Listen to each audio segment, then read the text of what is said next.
All right. See you in a bit, Patrick.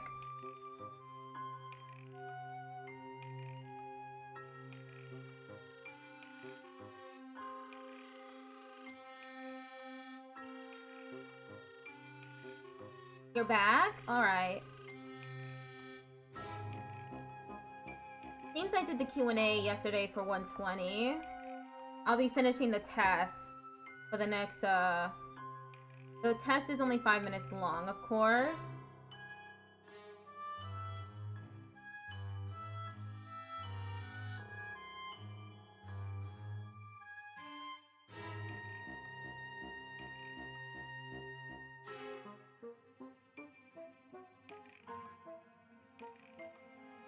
"17 days, you'll be called something else?"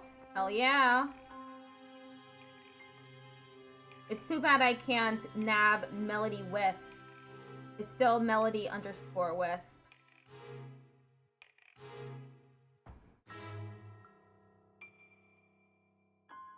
This is a...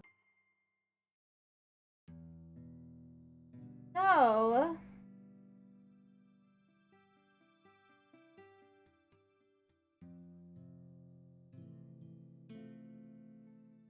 I ordered Wendy's, and I got a Frosty. And my spouse ordered me a parfait from Wawa. So I'm still eating the parfait. Tickled off Patrick just redeemed clown nose. Thank you for redeeming clown nose, autism creature, and yeehaw. And pat my head. Tickled off Patrick just redeemed autism creature.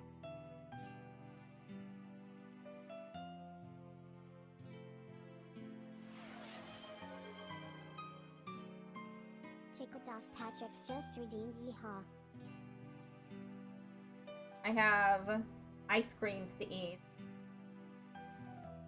Floral ice creams.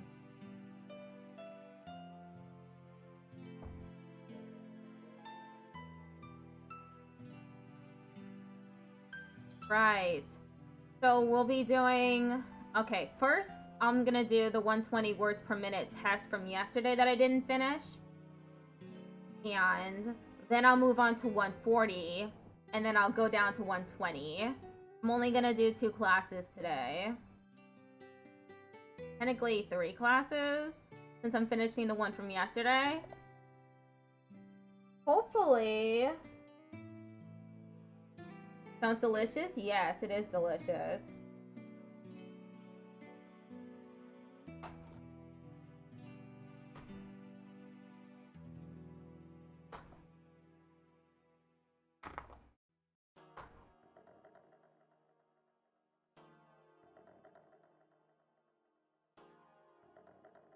Neat.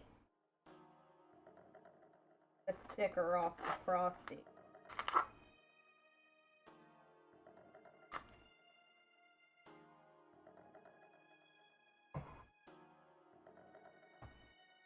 I'm just sipping on the ice cream.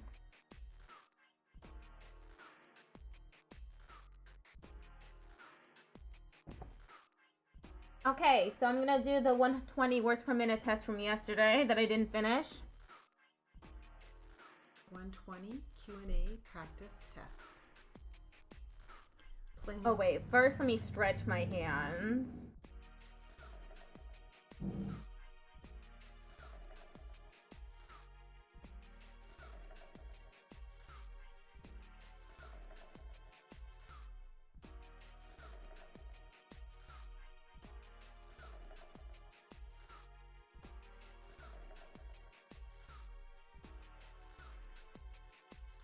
Okay. Attorney Mr. Scott. Capital S-C-O-T-T.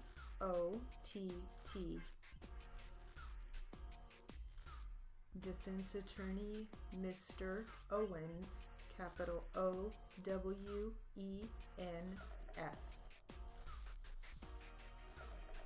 Mr. Scott and Mr. Owens. I'm going to start with plaintiff attorney. Ready? Here we go. Oh, whoops. I forgot to,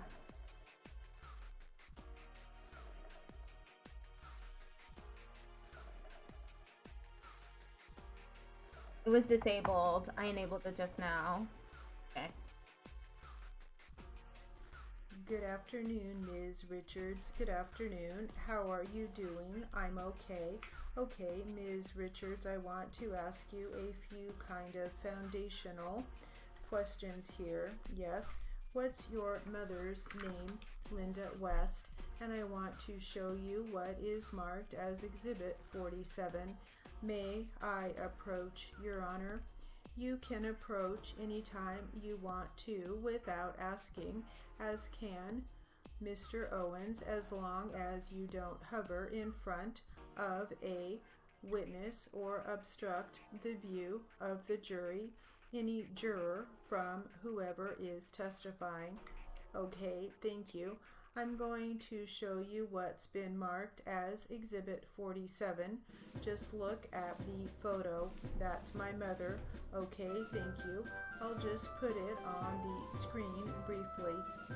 This is a photo of your mom, Linda West. Yes, I'm sorry.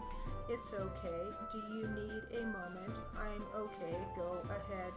When were you born? October 21st, 1985. And had you lived with your mom throughout your childhood? Yes, I did. And was I'm having such trouble with this. Does it not feel really fast? It feels so fast. It feels like it's going at 160 instead of 120. your mom married to somebody during this time? Part of the time. Part of the time. Yes, sir. Who was that person? David West. Do you see Mr. West here in the courtroom? Yes, I do. For the record, would you tell the court where he's seated and describe an article of clothing he's wearing? To the left, he's in a suit and a blue shirt. Your Honor, may the record reflect the witness has identified the defendant.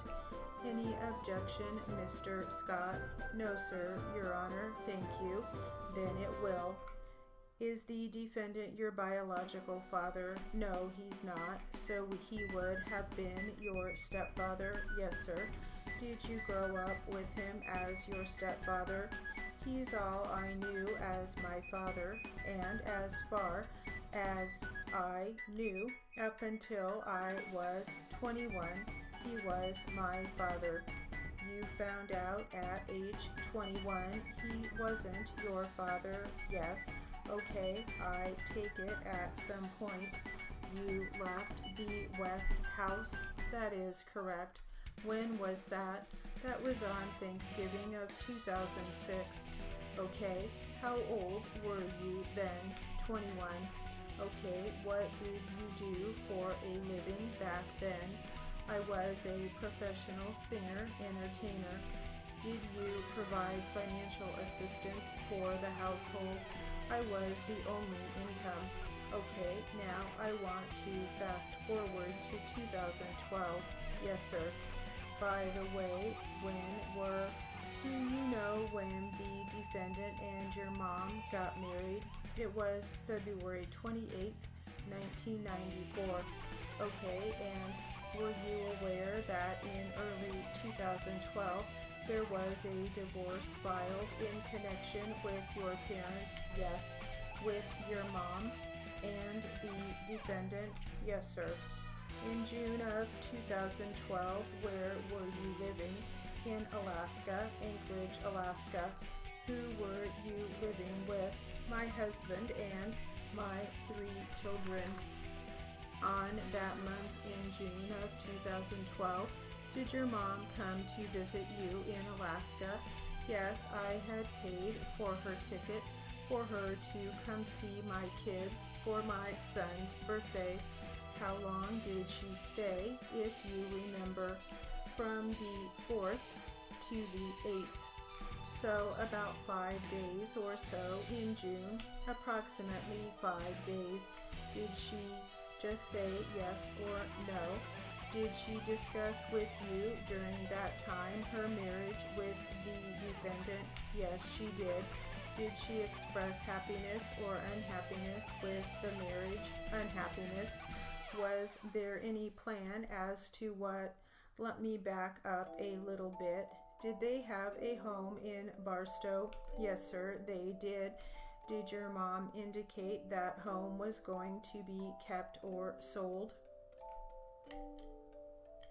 I had such difficulty with that. Okay, we're gonna get rated in a few minutes.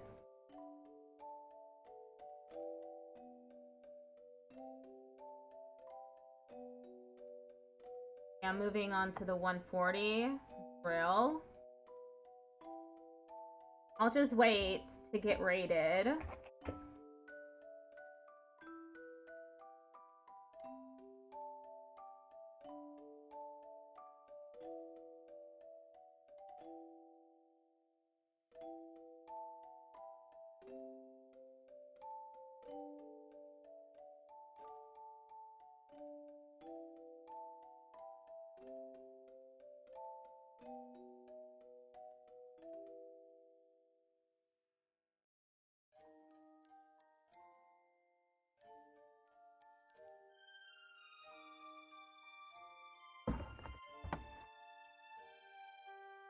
Still got this ice cream to eat.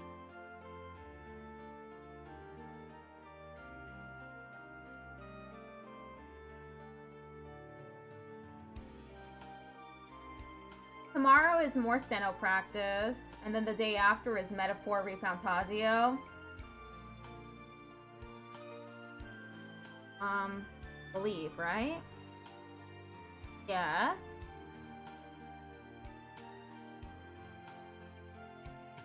Yeah, because it's Monday.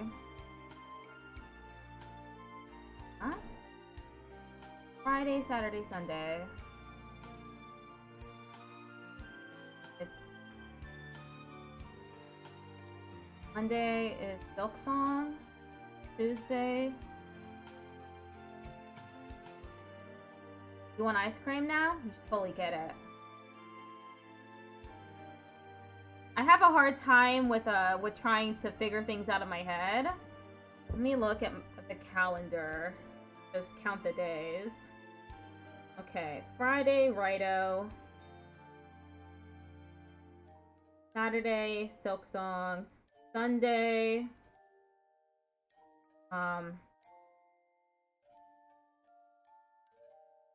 metaphor. Monday, righto.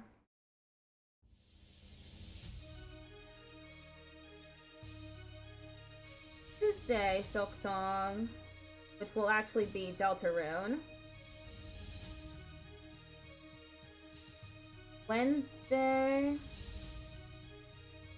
metaphor. Hmm?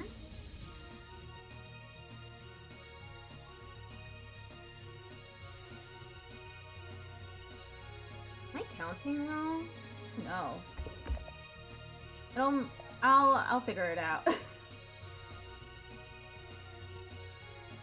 I believe I said Fridays and Wednesdays would be Deltarune.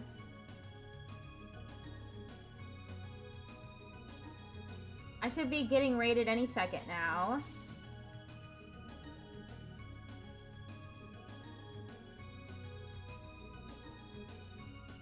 Then I can move on to the 140 drill.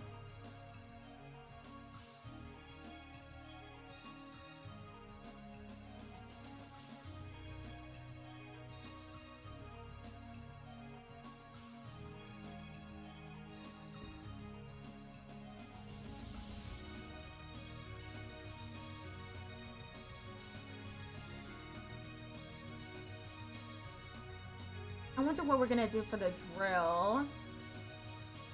I'd love it if we did Latin and French words again. I like doing the Latin and French word practice. It's just interesting to me. I don't know why.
I'm just waiting to get... I'm just waiting. Oh, Sakyu is also gonna be streaming.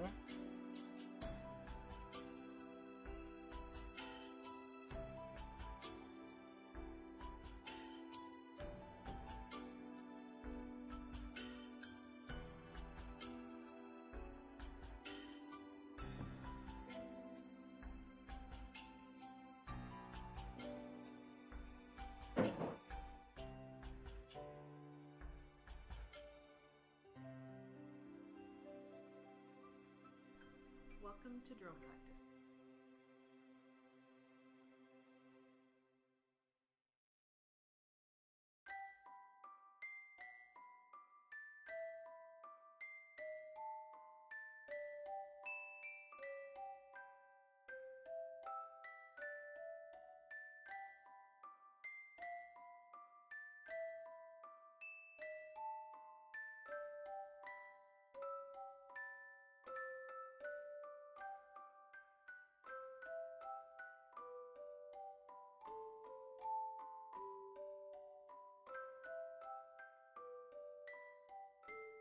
All right. Pixels just traded with 21 viewers. Hello, everyone. How are y'all doing today? I hope you're doing well. Hello, Pixelus. Thank you for the raid in. Hello, Newbie Live. Hello, Echatronic. How are y'all doing? Hello, everyone. I'm Melody Wisp. I'm an accessibility provider, voice actor, and variety streamer. I typically play RPGs and visual novels, but on Thursdays and special events like this, I like to do stenography practice.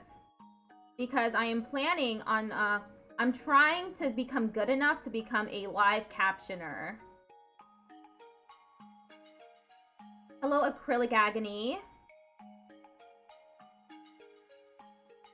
So, I'm going to be doing the 140 and 120 words per minute classes today. And then I'll rate out at the time that I need to at, I think it's 6 o'clock. That's awesome. Yeah, stenography is really fun, and I hope that when I show it off to people, that they become less intimidated by it. Okay, I rate out at 7. So I'll probably have time for doing another class as well. I currently have the 140 and 120 words per minute classes open on my browser. So I use, so there is a now defunct stenography school called Platinum Steno that released all of their videos on YouTube for everyone to use for free for practice. So I'm doing the dictation practices, which are composed of a drill, jury charge and literary. Jury charge is judges' instructions to the jury. Literary is basically anything. And then there is Q&A, which is testimony practice. And then there is a practice test, which is 5 minutes long, which is typically Q&A.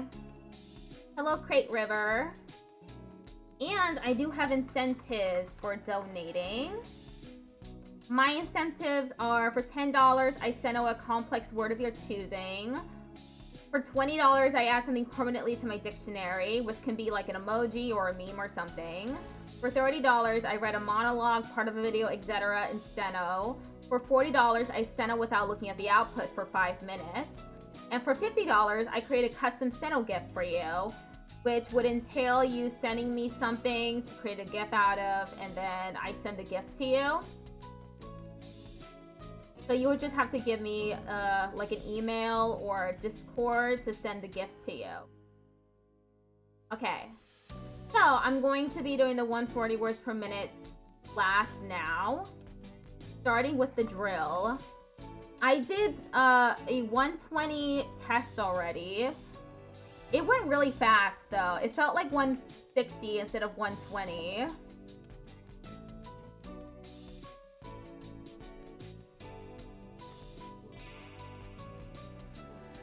She seems a little low. Let me put her up. with getting our fingers warmed up with these. I'm gonna lurk and grab some food. Bye. Thank you for the raid. Hope your food is nice. With these tangle tamers, and these are legal tangle tamers. Ready? Willful or malicious, intimidation or conspiracy, synonymous with possession, proof of possession, self-addressed envelope, 4-inch by 7-inch, by grantee to grantor, normal business affairs, inhabited or unoccupied, voluntary giving and receiving, contrary to popular belief, unconscious from intoxication, most important requisite, incurring legal liability, ordinarily sufficient, ostensible authority, voluntary manslaughter, motive is immaterial, laws and regulations, result of feudalism, single most valuable, brownish blonde hair, highway delineator, enacted many statutes, holding or acquiring,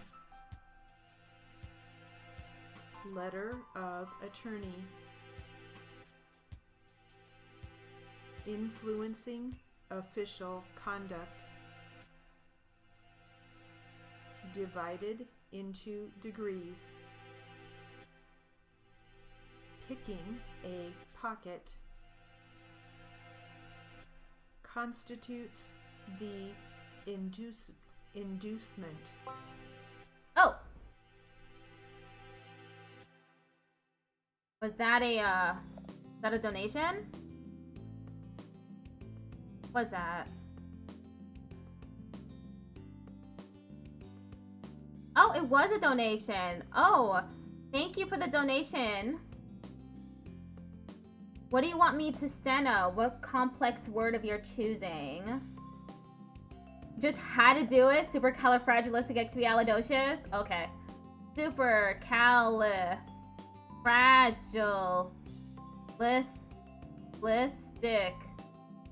Fragilistic. Expialidocious?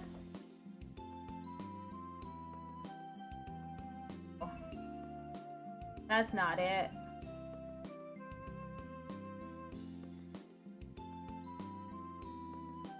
I don't think I can write it. I even spelled fragilistic wrong. Fragilistic. See, it's coming out wrong. Listic. Expialidocious. Maybe it's in the dictionary. No. No, that's not in the dictionary either. I would have to add it in. Let me see about that.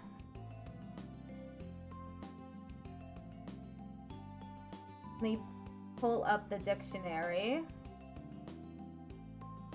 That's the wrong one.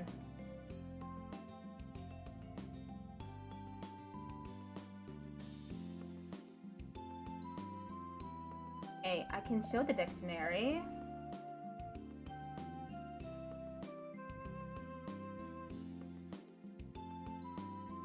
Okay, so this is how the dictionary looks on Plover.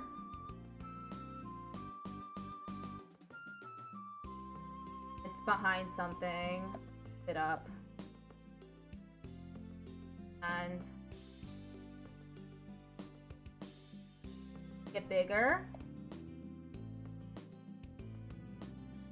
Okay, so this is how the dictionary looks. This is a dictionary from Cuyahoga Community College. They use Phoenix Theory, but it is their own version of Phoenix Theory. So you can look up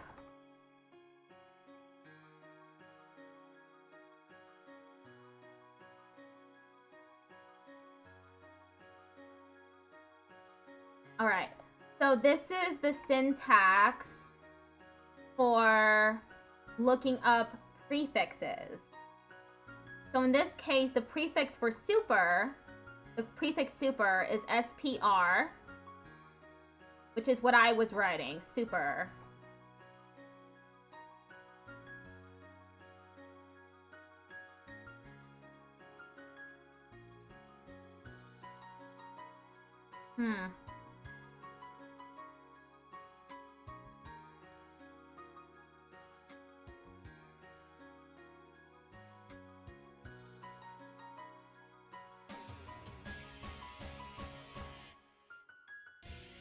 These are the suffixes that are available.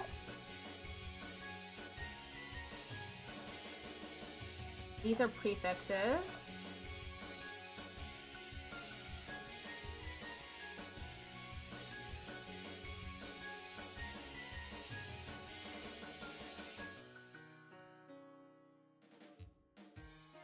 Okay, so for supercalifragilistic,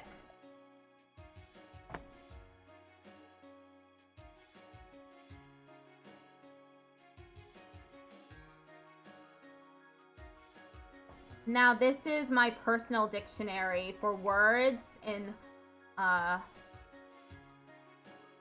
words, not phrases, of briefs. So there's a bunch of words in here, single words. Like island, Allstate, Alzheimer's, Addisonian, Addison's disease. Then I have some French and Latin in here, like ignorantia. I had to add that to the dictionary as well. A mensa et toro.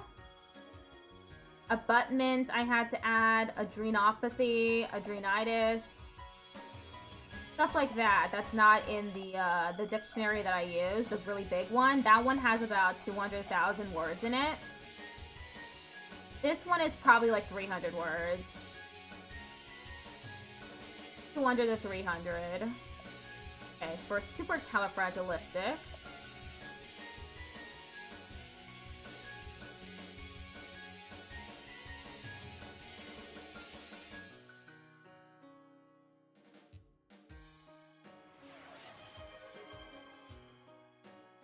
Tickled off Patrick just redeemed. Thank you Yeehaw. for redeeming Yeehaw. So I can just add it to the dictionary manually.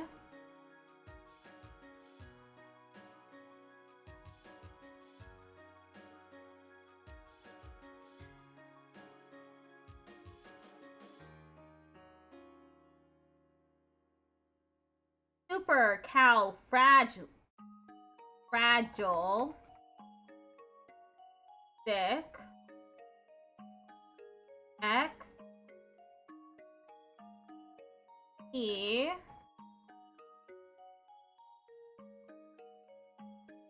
P, L, do, this.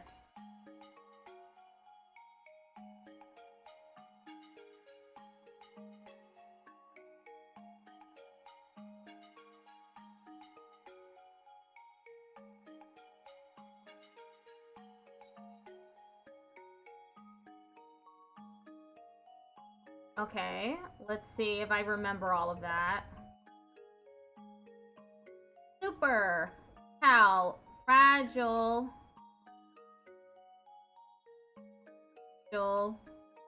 thick,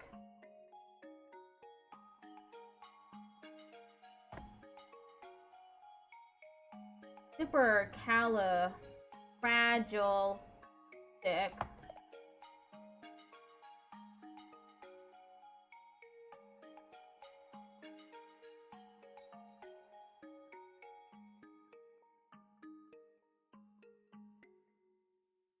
There! I don't quite like the way that I wrote that out, though.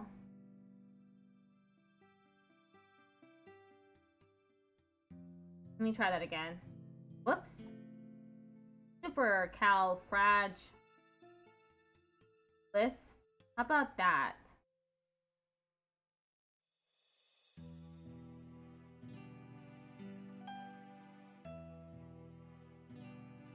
Fragile. Supercalifragilistic.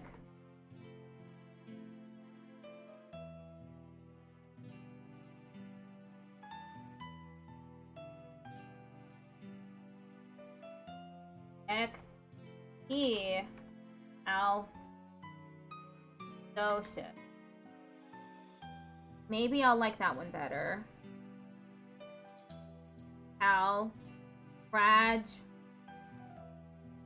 Fragilistic. Expialidocious.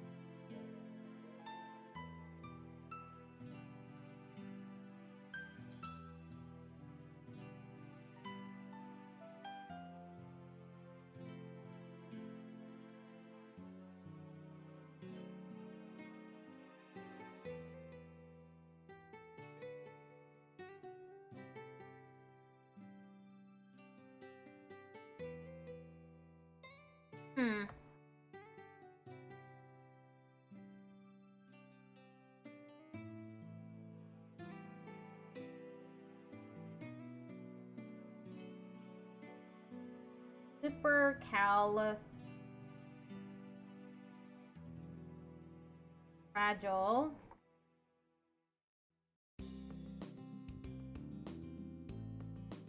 Thick. X. E.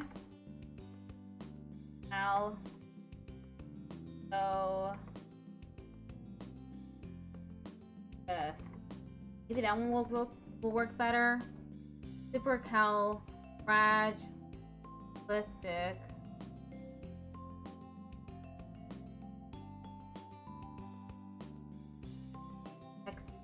Expialidocious.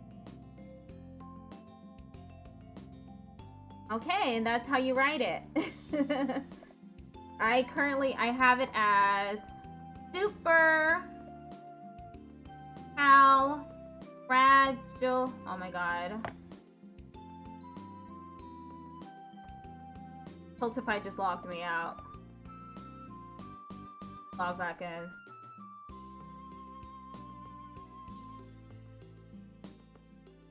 Okay. Super fragile X P Al Do just write that again. Super calfragilistic expialidocious.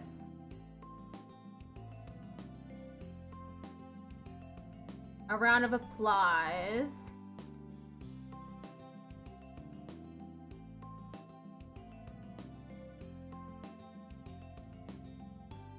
Okay, now we're gonna continue the drill. Thank you for the donation and stress testing out my dictionary. I didn't write supercalifragilisticexpialidocious without editing my dictionary, but that's fine. It's in there permanently now too. How fun. That was very cool to see the way that all works. Yeah, it's for Phoenix, it's more phonetics based instead of orthography based, which would be spelling based. So I was just sounding out the word and then just writing out how it would work phonetically. Though I could have also went another way, which was to use the way that it was spelled to create the dictionary entry. Which you have to do for some words because they come into conflict with one another. Like, you can write something and it'll translate it to something else in the dictionary if you aren't quite writing it correctly in the correct syntax. So for supercalifragilisticexpialidocious, because I didn't have the sorts of word parts necessary to create it, I had to manually edit the dictionary to add it in. And if you saw that that at one point when I had the entry in and it translated one of the word parts into it can, that's because there was a conflict there. It was TBG on the keyboard. That's it can. So it came into conflict with how I was writing supercalifragilisticexpialidocious. So it translated as it can. So I had to write it a different way in order to get it to translate correctly using the dictionary. Adequacy of consideration. Adequacy? Adequate. Okay. Inducement. Adequacy of consideration. Immediately surrounding. Recommended bibliography. Surrounding circumstances. Deliberate premeditation. Bibliography. How do I write that? Okay. Bibliography. Okay. See.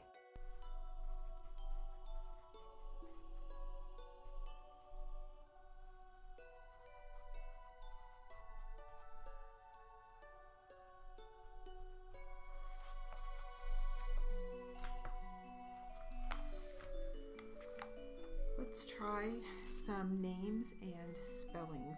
Names and spellings is my weakness. Rachel Renee Richards. RICHARDS. Frances Beneke. BEHMKE.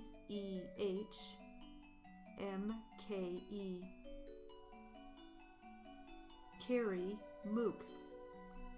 MOOK. Jill Klein. KLEIN. Stephen Fuller. FULLER.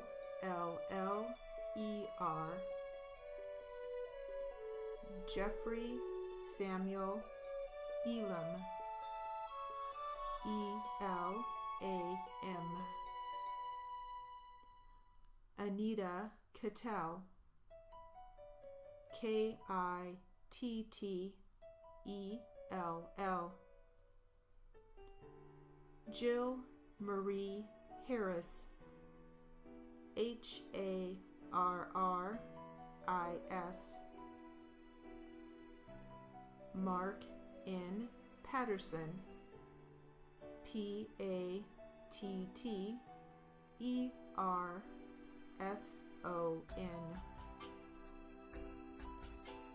Tyler Larson.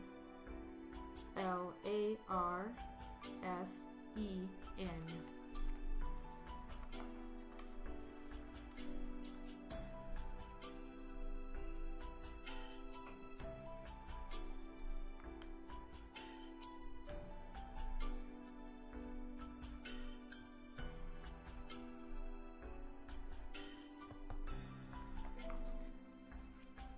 let's practice some cities and states. Cities and states is my second weakness. Ready? Hesperia, California. San Francisco, California. Evansville, Indiana. Boston, Massachusetts. Gwynn Oak, Maryland. Brighton, Michigan. Canton, Ohio. Texarkana, Texas. West Jordan, Utah. Phoenix, Arizona. Novato, California. Palm Harbor, Florida. Tinley Park, Illinois. Forest Hills, New York. Plymouth Meeting, Pennsylvania. Somerset, Pennsylvania. Weslaco, Texas. Leesburg, Virginia. Dublin, Ireland. Tucson, Arizona. Washington, D.C. Lewiston, Illinois. Ottawa, Kansas. Detroit, Michigan. Rochester Hills, Michigan. Eden Prairie, Minnesota.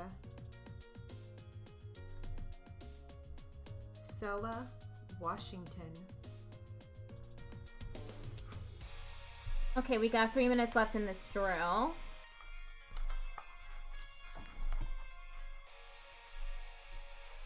I like how she threw in Dublin, Ireland in there, just to throw me off.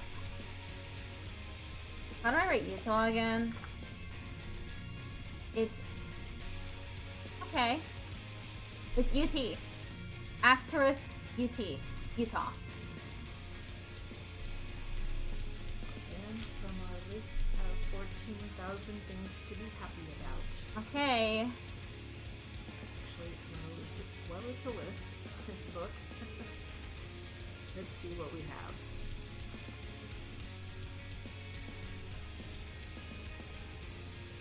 Slinkies. Climbing a tall, white pine tree.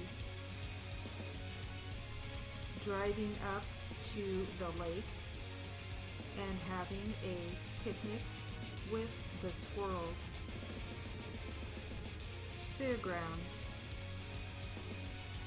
2 people listening to each other. Getting an early start. Quiet times. Liking the people you work with. Playing Clue. Cold vegetable salads. Delivering compassion. Rum raisin flavor. Someone who says you're beautiful. Everyone jumping up and down at midnight to help me, Rhonda. Yeah, I don't know why squirrels instead of family. It threw me off. Squirrels. I don't even know how to write squirrels. Okay, it's not with the EU, it's with an U. So I almost had it. And it's a Z, not an S. Homemade soup. Homemade soap. Bubbling in an iron pot. on the hearth. Miniature bowling games in bowling alleys. Munching marshmallows.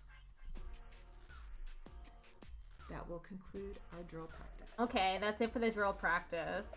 Now we're moving on to the jury charge and literary.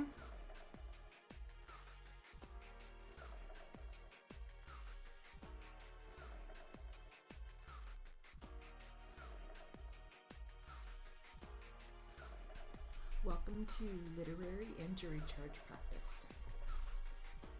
Let's get started with this jury charge. Ready? Okay, we're doing jury charge.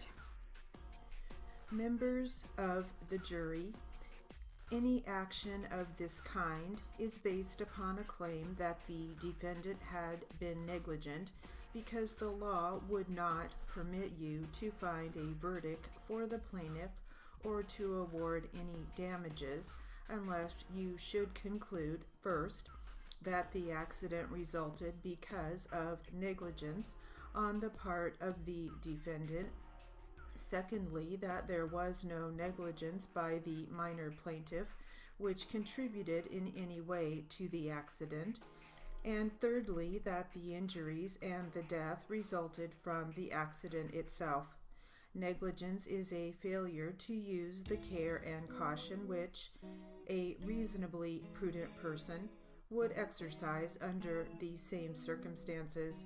The reason that the plaintiff cannot recover without proving negligence on the part of the defendant is that the law does not raise any presumption just because an accident has occurred that the defendant has been negligent. That is a matter which you would have to find from the testimony. On the other hand, the law holds that if a claim is presented on behalf of anybody, there can be no recovery if that particular person was himself in any degree responsible for the accident. That is what is called contributory negligence. If any negligence on the part of the minor plaintiff contributed to the happening of the accident, there could be no recovery. In this case, inasmuch as the minor plaintiff died as a result of the injuries, the law raises the presumption that he was careful and that he was not contributorily negligent.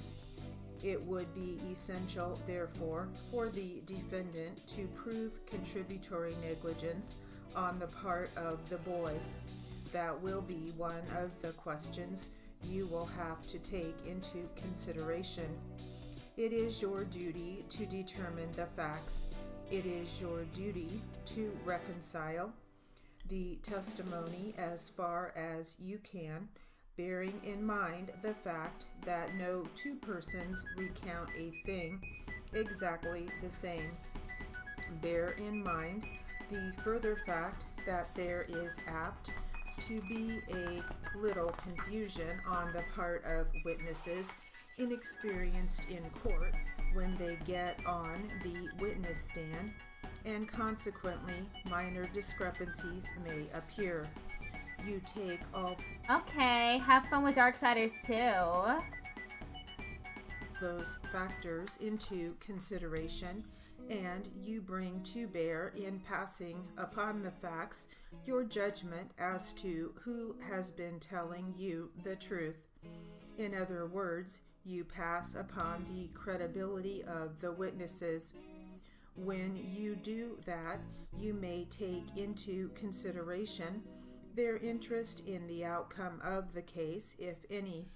I do not mean that just because a person may be interested in the outcome of a case, that he or she is not telling the truth, because obviously in many instances they do tell the truth. That is merely a factor for you to consider. You bring to bear all those qualities that you have acquired as adult human beings which enable you to determine whether a person is being truthful or untruthful.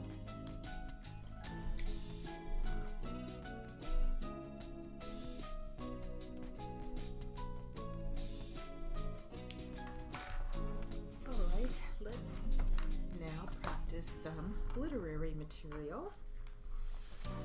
I'm doing better today than I did yesterday.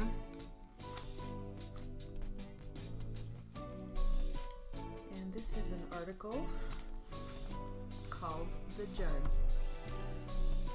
Ready?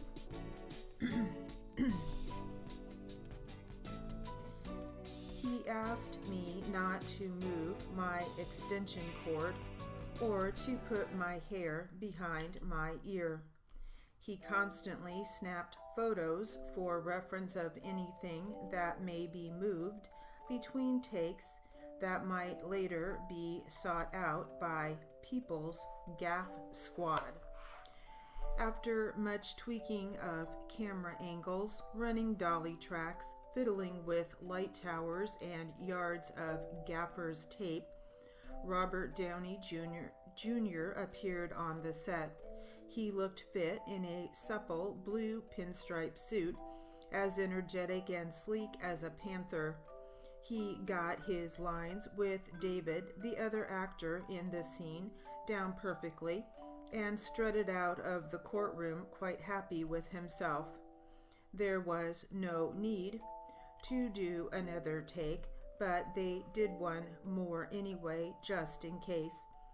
When the day was done, it was close to 7 p.m., and for my work on the set at Plymouth Courthouse, I was paid $101.53 after taxes. You can see me in the first courthouse scene in the background, pretending that I'm taking down what they're saying. Would I recommend that you try your hand at acting the part of the court reporter if the opportunity arose? Absolutely. Cool. That was the ending of the article about the court reporter who was cast as an extra as a court reporter in a movie, I think, with Back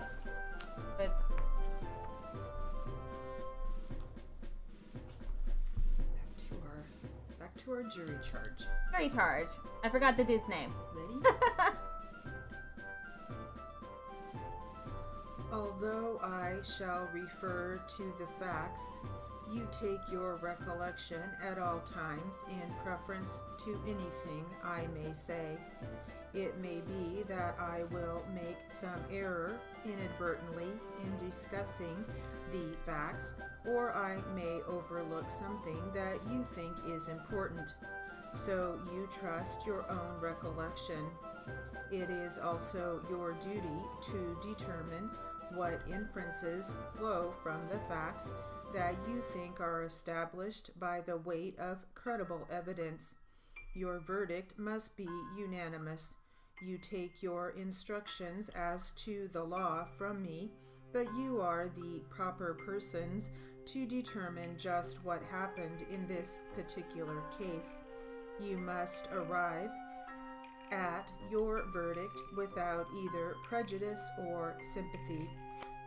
You have absolutely no right to find a verdict against any defendant because you sympathize with the plaintiff. You would have no right to find any verdict because of prejudice or any feeling of that kind. You are, as briefly as I may put it, an impartial, fact-finding body, and you approach your duties in an entirely dispassionate frame of mind. The first question for you to determine is how this accident happened and where the responsibility lies. I may say to you that the duty upon the part of automobile drivers is to handle their vehicles at all times with proper care under these circumstances. For example, when a motorist comes to a street crossing, he is not free to drive quite as rapidly or quite as freely as he might drive in between streets. He must take into consideration the fact that he is coming up to a crossing. Also, if a motorist is going to make a left turn on a street where there is two-way traffic, it is obvious that before making the left turn, he must exercise special care to see that there is no traffic coming in the opposite direction before he is at liberty to pull across the other traffic lane.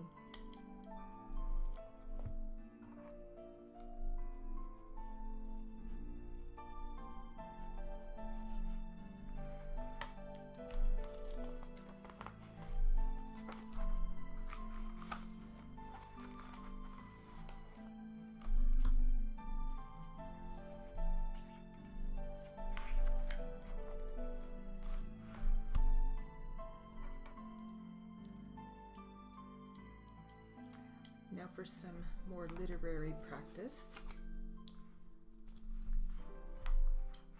Ready? I am ready. Ask any court reporter or captioner about the various assignments they've worked, and the answers can range anywhere from a small-town court case to a papal visit to a major sporting event. In the case of NCRA member Megan McKenzie, RPR-CRR, Arlington, Virginia, an official reporter for the U.S. House of Representatives, reporting the 2016 State of the Union address delivered by President Barack Obama, was just one more high-profile job well done. A court reporter for 15 years, McKenzie said she began her career with the U.S. House of Representatives in May 2006 after a fellow court reporter suggested she apply for an opening that was posted. She began by reporting committee hearings, investigations, and press conferences before moving to the House floor in May 2008 to Thank you for redeeming Yeehaw. make the congressional record. During her time working on Capitol Hill, McKenzie said she has also had the opportunity to take testimony from actors Richard Gere and Ben Affleck, as well as musician Ricky Martin, former New York Mayor Michael Bloomberg, former Federal Reserve Chair Ben Bernanke, and human rights activist Martin Luther King. She's also taken testimony from members of the U.S. Supreme Court, the President's Cabinet, military officers, refugees from war-torn nations, and the CEOs of several major banking institutions. In my opinion, reporting for the U.S. House of Representatives is the most interesting court reporting job because of the wide variety of content we are exposed to, the caliber of witnesses who come to testify before Congress, the excitement of being on the House floor when there is an important vote pending, and the ever-changing political environment, McKenzie said. She noted that in comparison to the diversity in the technical content she is regularly exposed to when covering the armed services, financial services, and foreign affairs committees, among others, a presidential speech is much easier and requires very little preparation time.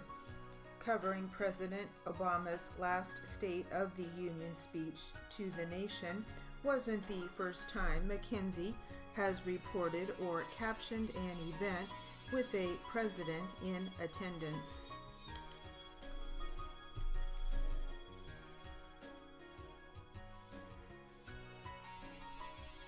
Attendance.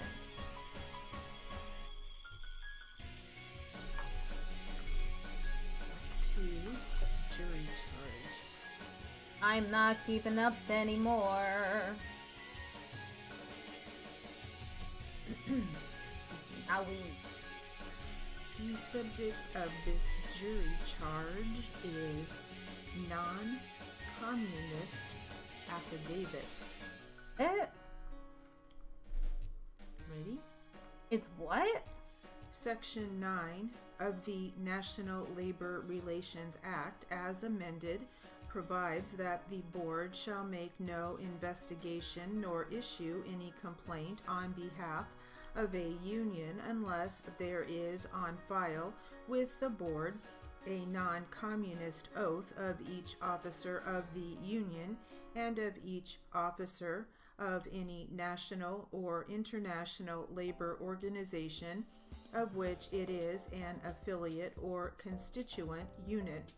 Section 9 further provides that the provisions of Section 35A of the Criminal Code shall be applicable in respect to such affidavits. Section 35A of the Criminal Code applies the criminal sanction of perjury to false affidavits filed under Section 9H.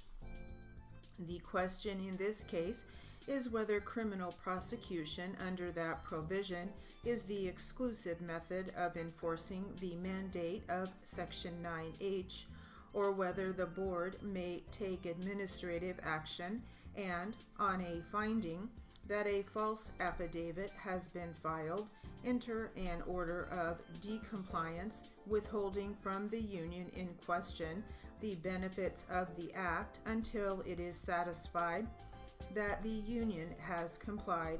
The court below held that the criminal sanction was the exclusive remedy for filing the false affidavit. That decision is in conflict with a ruling of the Court of Appeals for the Sixth Circuit. We granted the petitions for certiorari in each case in order to resolve the conflict. The union filed a complaint with the board charging that the International Scientific Company refused to bargain with it in violation of the act. During the course of the hearing before the board, the company challenged the veracity of affidavits filed by one Turner, an officer of the union. The board, in accord with its practice, refused to allow that issue to be litigated in the unfair labor practice proceeding, but later on it issued an order directing an administrative investigation and hearing. A hearing was held before an examiner who found, among other things, that the affidavit filed by Turner in August 1954 was false, that the union membership knew it was false, and yet continued to re-elect him as an officer. The board agreed with the trial examiner. It held that the union was not and had not been in compliance with Section 9H of the Act, and ordered that the union be accorded no further benefits under the Act until it had complied. The board thereafter dismissed the union's complaint against International Scientific Company, an action later vacated pursuant to a stay issued by the court below.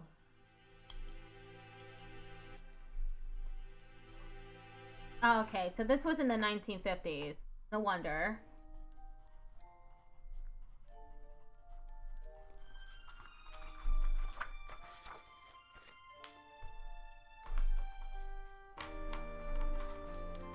To some literary material. Ready? Other noteworthy assignments have also included captioning President George H.W. Bush's speech on the anniversary of the Americans with Disabilities Act in 2005, Vice President Joe Biden's family and friends party prior to his inauguration where country singer Faith Hill performed and President Bill Clinton spoke, and the Let Freedom Ring concert held in celebration of Martin Luther King Jr. Day, where President and Mrs. Obama were present. In 2014, Mackenzie also reported an address by Ukrainian President Petro Poroshenko to a joint session of the U.S. Congress. Mackenzie attributes her ability to play the piano as part of her success as a court reporter and credits her parents for suggesting the career path. When I was in high school, my parents suggested court reporting as a career for me because they knew a court reporter and thought it would be a good fit. I had played the piano growing up, so I already had experience with that type of manual dexterity. I definitely think playing the piano helped me progress through school, and have heard from other reporters that playing the piano was helpful for them as well. The ad break's starting soon.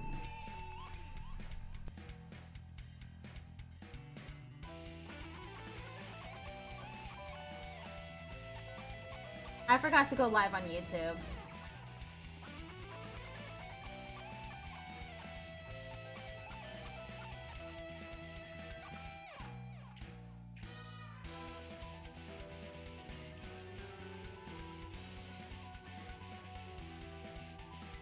Sorry, YouTube. I forgot to go live on here. I've been doing the 120 words per minute class the entire time. The stream on YouTube is an hour late. Oopsies.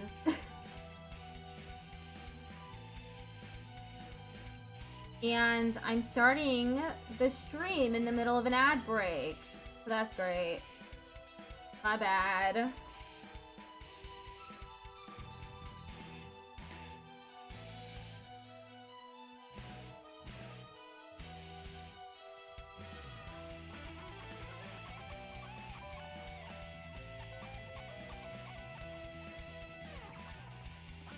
I'm not keeping up at 140 today either.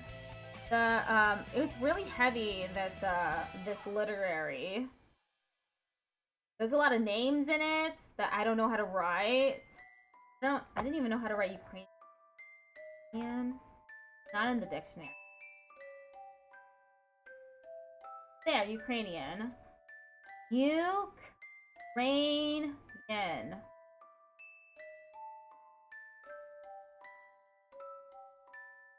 Alright.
Hello, I'm very cool, Wisconsin. Hello, how are you doing?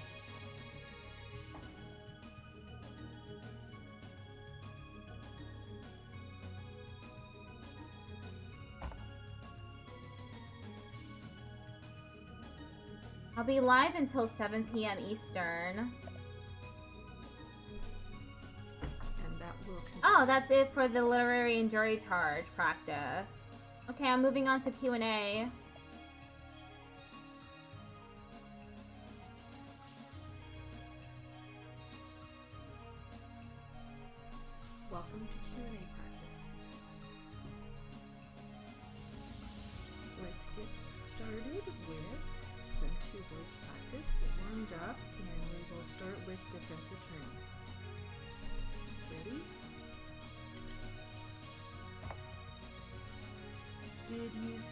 Mr. Lamb and Mr. Ramirez after you arrived back in the United States in March?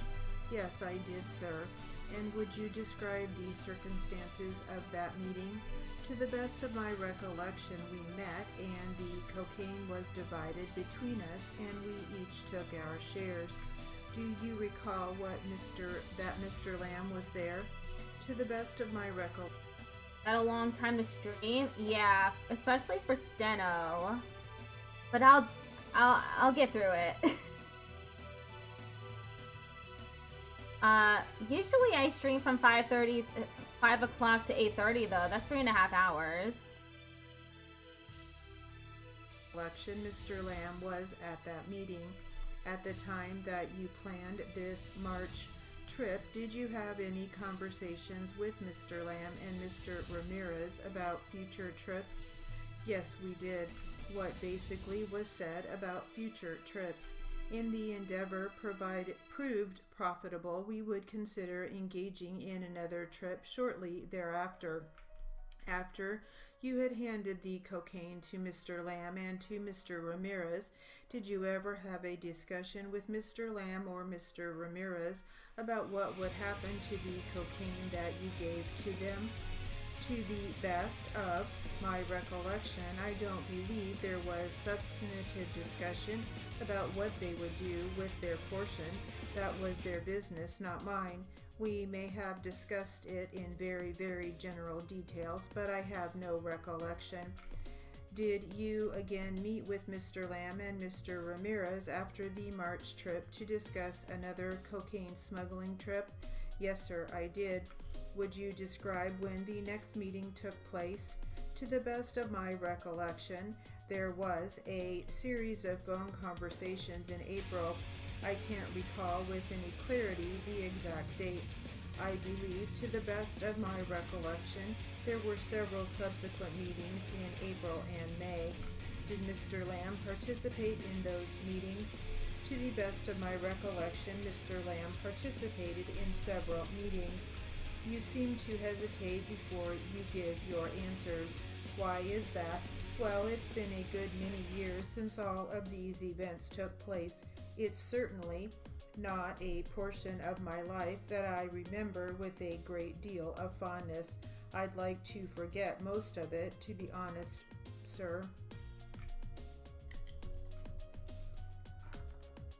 I appreciate that, Patrick.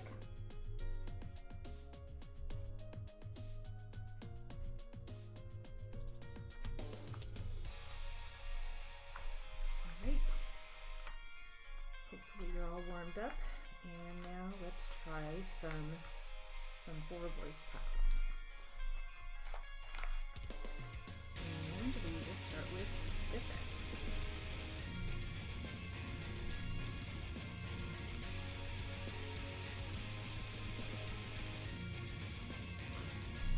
Ready? And when you walk into the premises, can you walk around that wall as a customer entering and then walk between the jukebox and the bar? Yes. The wall that blocks the front door, can you walk both sides of the wall? I believe so, yes. And if the bar is along the west wall, then it would run north and south. Can you tell me about how long the bar fixture is? Approximately 20 feet, maybe 25. Okay.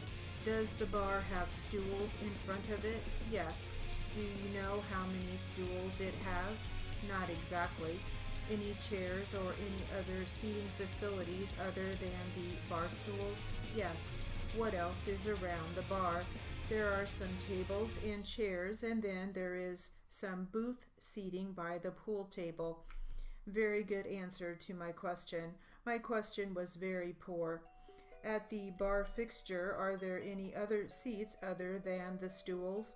When I say stool, I guess I mean kind of a chair that's elevated from the ground and has a backing, so it's not just an actual stool, but from what I remember, it was just those high chairs. And the seat on those chairs or stools would be lower than the bar fixture would be? Yes. So that if you, would it be, and I've not been to the premises, so if I was in the location sitting on one of those bar stools, I take it my knees or the top of my legs would fit between the chair and the bar fixture? Yes. And I take it, having sat at the bar, approximately where did the bar fixture hit you when you were seated in one of those chairs? The actual top of the bar was probably 6 inches above my knees. On the occasion that you testified, I'm just trying to get a person's name here. Give me just a moment. When Ron on July 8 of 05 came up to the bar fixture and left a baggie on the bar or on the stool or the chair, as you put it, that was below bar level from opposite the bartender's side, would that be correct? The actual seat of the chair is below the bar, yes. Let's go back to July 6th for just a quick moment. This is the incident where I think you mentioned that Linda was working and that this is when the unidentified person walked through the place with the what you described as what you thought was a joint or marijuana cigarette. Do you recall that? Yes. Linda was behind the bar fixture according to your testimony, and in fact you identified the guy as Wes, and you say she looked in his direction? Yes. Do you know if she was specifically looking at him, or was she just looking in that direction? I can't speculate exactly what she was looking at. And am I to understand that you don't have any indication or information that Ron was an employee of the premises, do you? No direct information. And again, excuse me, investigator, if you hadn't written such a detailed report, it wouldn't take me quite so long to refer to it. I say that kind of tongue and cheek, by the way. So from standing from the bar, the bartender behind the bar fixture, generally speaking, would be able to see people coming from the restroom area. That was your testimony, correct? Yes, just the men's restroom, but that would also be the area outside to the back door, correct? Not sure I understand. Somebody coming from the area of the men's restroom could have been coming from the restroom, or they could have been coming in the rear entrance of the premises. Would that be true? With the exception of how you see them walking, mirroring if you're coming out of the men's restroom, you would walk east and then have to turn into the bar. Otherwise, someone would be walking straight north. You would be able to tell if somebody came out of the men's restroom, in my opinion, from the bar. And is the rear door of the premises, do you have to pass by the restroom to get to the rear door of the premises if you're inside the bar? Yes. And is the rear door of the premises, based upon your visits to the location, typically open? Yes. Do customers utilize that rear door? Yes. And a couple of times you, especially when you were referring to Cassie, you made reference to the fact that she was at the jukebox. What typically Thank you for the lurk, Mo. was she doing when she was at the jukebox? She was putting money into the machine and selecting songs. And did you see her physically putting the money in the jukebox? Yes. In fact, one time you were there at the jukebox with her. Did you help her select any of the songs? No, she selected them all on her own. On the visit that Mr. Van, you saw Mr. Van in the premises, and I believe that's 9:25. I assume you took notes of his somewhat following that investigation of your observations of Mr. Van? Yes. And then you transcribed that to your report? Yes. You testified that he was in there about 15 minutes. I read the report to indicate that he had come in the bar on 3 different occasions and that he stayed for 2 minutes each time and left. Can you explain the difference in what the report says versus what your testimony was? Sure. It was during a 15-minute period overall that he came in and out of the bar for several minutes at a time. And when he came in, I think you testified he went into the office or tended to something in the back that you're not aware of what he was doing. That was one of the things he did. Okay, what else was he doing? He also went behind the fixed bar near the cash register. And that will conclude our Q&A practice. All right. Moving on to the practice test.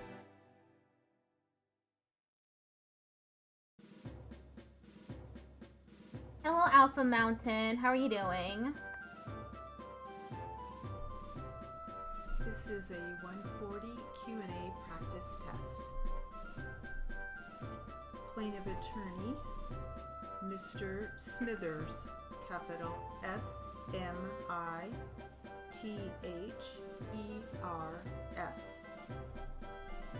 Defense attorney, Ms. M.S. period, Sousa, capital S-O-U-S-A.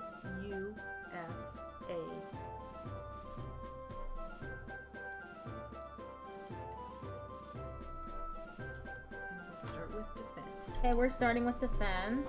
Ready? Dr. Rowe? No, I'm not correct. No.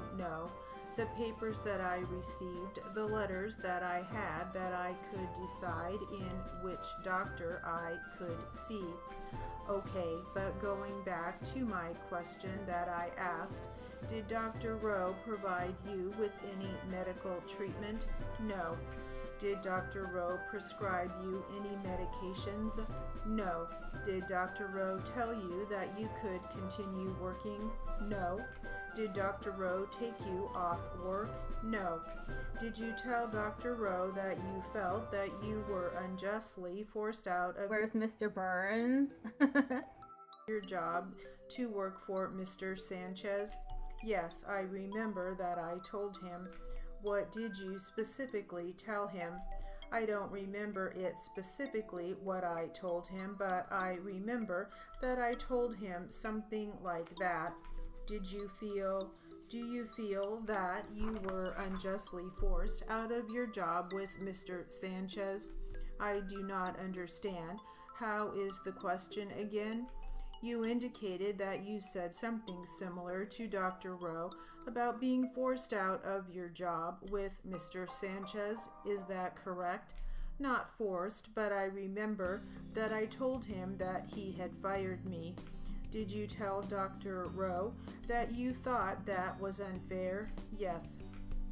Do you still think that it was unfair that you were terminated by Mr. Sanchez? Yes. Do you resent that? A little, yes. Is that why you filed a workers' compensation claim after your termination ended with Mr. Sanchez? Yes. Are you seeing any other physicians other than Dr. Rowe right now? I object. No, that he's not seeing Rowe right now, and it assumes facts, not in evidence. He testified he saw Ross only once. I have no other questions. I have a few questions. So initially you had testified that your last day of work was sometime in July 2013, but after a few more questions about this termination and all that, do you recall if there was a different date of termination or different month than July? Honestly, I don't remember the day. Okay, so you testified that you applied sometime in March, and then you also testified that you don't recall exactly the dates of when you applied at your current job. But was it sometime in 2014 that you applied at this current job? Yes, it was at the beginning of 2014. And you stopped working for Ron Sanchez after you already accepted the job at Harry's restaurant, correct? Yes. In your job at Wilson Cleaning Service, did you have to lift anything heavy? Yes. What's the highest amount of weight that you have to lift? About 50 pounds, and going upstairs to the second floor. Is that by elevator or stairs? Stairs. And you have to lift 50 pounds every day? Every day. Do you have to also do bending and stooping in your job? Yes. And how frequent is that? Every day. So it's repetitive bending and stooping constantly every day. And do you have to do mopping, you said? Yes, first and second floor. And how do you do that? What physical activities is involved? Pushing, pulling, what do you have to do to mop? We need to pull the machines out of the way so that we can clean underneath. The place that you were cleaning while working for Wilson Cleaning Service, is that the only one place that you were cleaning, like one business? At the beginning, there were a few ones, but then after that I ended up cleaning just one building. When was the change? After how many months you worked for Ron Sanchez did this change occur? About 7 months after. I ended up working by myself in that building. So you worked there approximately for about 12 months with him, yes. And out of that first 7 months, you were cleaning a few buildings? Yes, like 5 different restaurants. And you had help, right? At that time I did. So at that time, still the heaviest item you lifted was 50 pounds? Yes. And so you cleaned restaurants, 5 restaurants, right? Yes. Every day? Yes, with a helper. And how do you wash windows? With a stick that you can extend. Sometimes we used ladders. Do you also clean bathrooms? Clean about 7 bathrooms. And do you have to do kneeling and squatting while you do that? All of that. Before your right knee injury, specific injury, had you developed any pain in your low back? Yes. Okay, and did you have any pain in any of your knees before that knee injury happened? No. Okay, so after the knee injury, approximately how many months did you work with him? About 6 months. Okay, so Dr. Rowe's report indicates that you told him that incident was about in June 2013, so that sounds about right? Yes. Okay, so during that 6 months that you worked after the incident involving your knee, did your knee pain continue to get worse as you worked there? A little. Okay, that's the end of the test. Move it over to 30, class 30.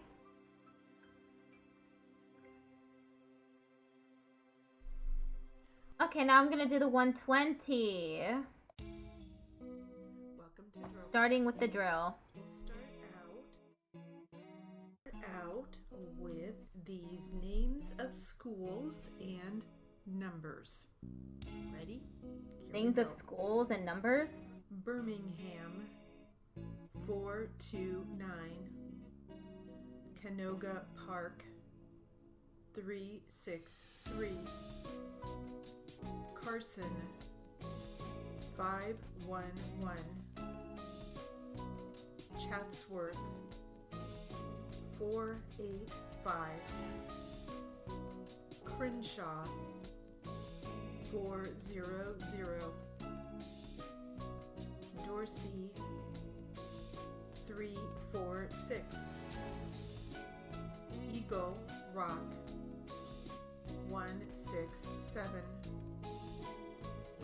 Fairfax 386. Fremont 379. Gardena 546. Granada Hills 504. Pacific Palisades 425. Hey.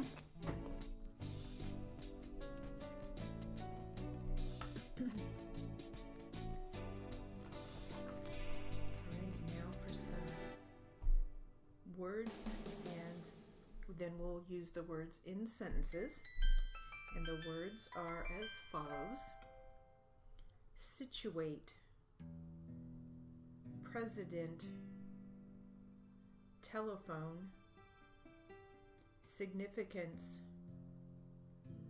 publicity, develop, imagine, situation, service,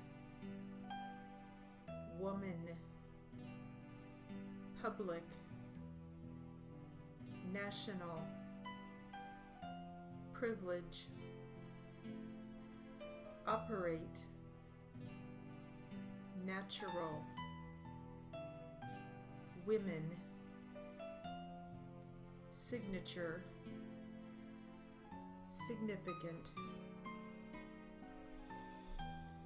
The national debt is growing. It is a nationally syndicated program. Mr. Hart is president of the company. Sophomores have more privileges than freshmen. It was considered privileged information.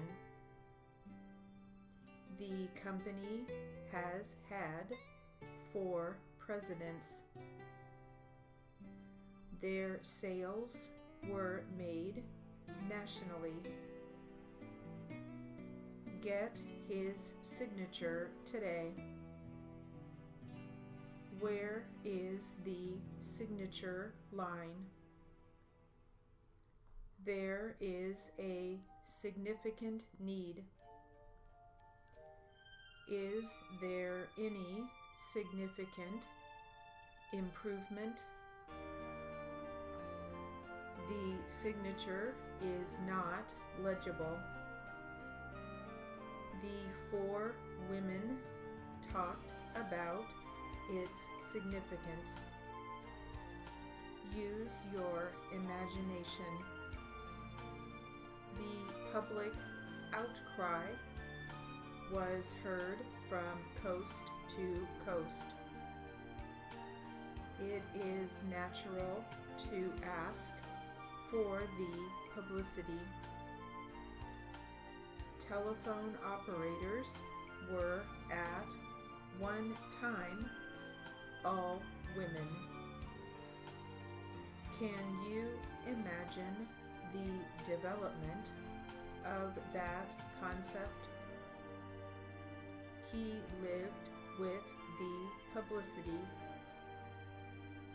The woman telephoned the national chapter of the club. It was developed last year. Is the service operational? Call out the National Guard. Send it to the attention of President Fuller. The presidents serve for 2 years. He made a presidential proclamation. You must earn the privilege. He could not repeat the privileged information. It is in the developmental stage at this time. It is natural for the public to want to know how many presidents can you name? Who developed the formula? How many women graduated last year? It is situated near public access. Right. Got 5 minutes left.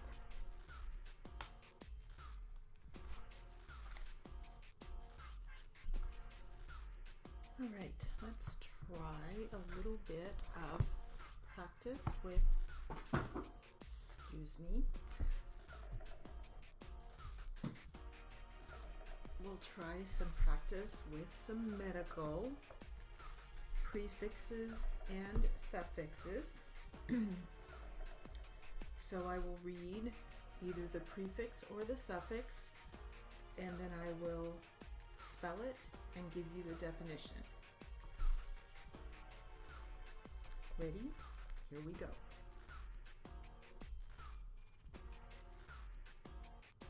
Rhine. R-H-I-N. Nose. Gingiv. G-I-N-G-I-V.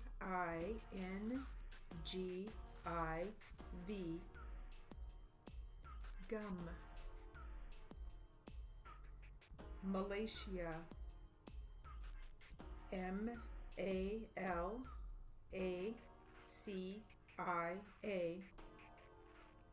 Soft. Hello from Indonesia. How are you doing today? G. O-I-A. Soft. Ology. O-L-O-G-Y. The study of. Spasm. S-P-A-S-M. Involuntary contraction.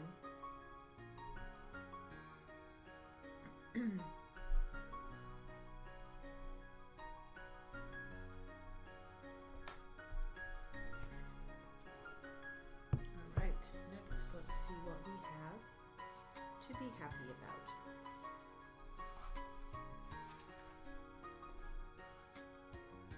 Ready? Here we go. Zingy burritos. Winking, blinking, and nod. Bunches of ducks swimming in water. Finding out that for years you mispronounced one of your favorite words. Phone calls from far away. A butter warmer. Avocado plants. People who give more of themselves. Choosing a car. Frosted glass walls. A place of secret magic where nature alone quietly renews itself. Apple and sweet potato puree served with pork or chicken, or at breakfast with sausage or bacon. Experimenting with color. Happiness coming in 3 ways: anticipation, realization, memory. All right, moving on to the jury charts in literary.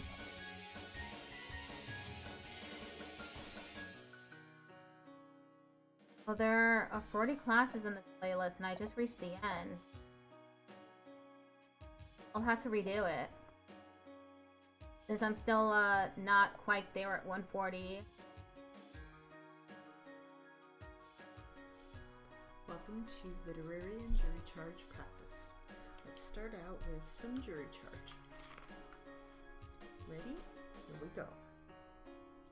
Now the time has come for the court to give you its instructions with respect to the law which is applicable in this case.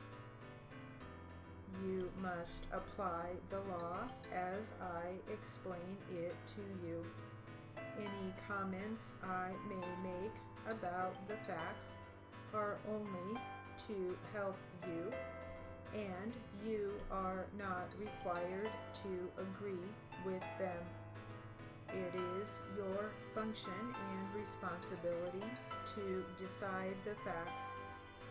You must base your finding only upon the testimony, exhibits received, and the stipulations of the party, including any conclusions which may be fairly drawn from that evidence. Opening statements and arguments of the attorneys are not evidence in this case. If your memory of the testimony of any of the testimony is different from any statement that I may make during the course of these instructions, or that counsel may make in argument, you must rely on your own memory. During the course of trial, it's been my duty to rule on a number of questions of law, such as objections to the admissibility of evidence, the form of questions, and other legal points. You should not draw any conclusions from these rulings, either as to the merits of the case or as to my views regarding any witness, party, or the case itself. It is the duty of an attorney to make objections which that attorney believes are proper. You should not be influenced by the fact that these objections were made, no matter how I ruled upon them. You must disregard any evidence which I have ordered stricken. You must consider and decide this case fairly and impartially. All persons, including corporations, stand equal under the law and are entitled to the same treatment under the law. You should not be prejudiced for or against the person because of that person's race, color, religion, political or social views, wealth or poverty. You should not even consider such matters. The same is true as to prejudice for or against, and sympathy for any party. You should not draw, or you should conclude from any conduct of mine that I favor one party or another, or that I believe or disbelieve the testimony of any witness. You, not I, are the sole judges of believability of witnesses and the weight of the evidence. You must not be influenced in any way by my conduct during the course of the trial. Now, the party who asserts a claim or affirmative defense has the burden of proving it by what we call the preponderance of the evidence. In order to prove something by preponderance of the evidence, a party must prove that it is more likely so than not so. In other words, a preponderance of the evidence means such evidence which, when considered and compared with the evidence opposed to it, has more convincing force and produces in your minds a belief that it is more likely true than not true. In determining whether a party has met the burden of proof, you should consider the quality of all the evidence, regardless of who called the witness or introduced the exhibit, and regardless of the number of witnesses which one party or the other may have produced. If you believe that the evidence... Hello, excellent reading today? What do you mean? I'm not the one reading. ...is evenly balanced on an issue, then your finding on that issue must be against the party who has the burden of proving it. Now, if you look on your verdict sheet, you'll count sections 1 and 2. Those concern the allegations by the plaintiff that one or both of the defendants were negligent. That burden is on the plaintiff to prove. On question 3, which deals with contributory negligence, each of the defendants is saying, well, if we were negligent, so was the plaintiff. The burden of proving contributory negligence will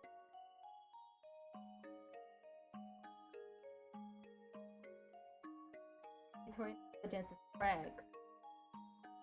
The burden of proving contributory negligence will be on the defense. Contributory negligence, Greg.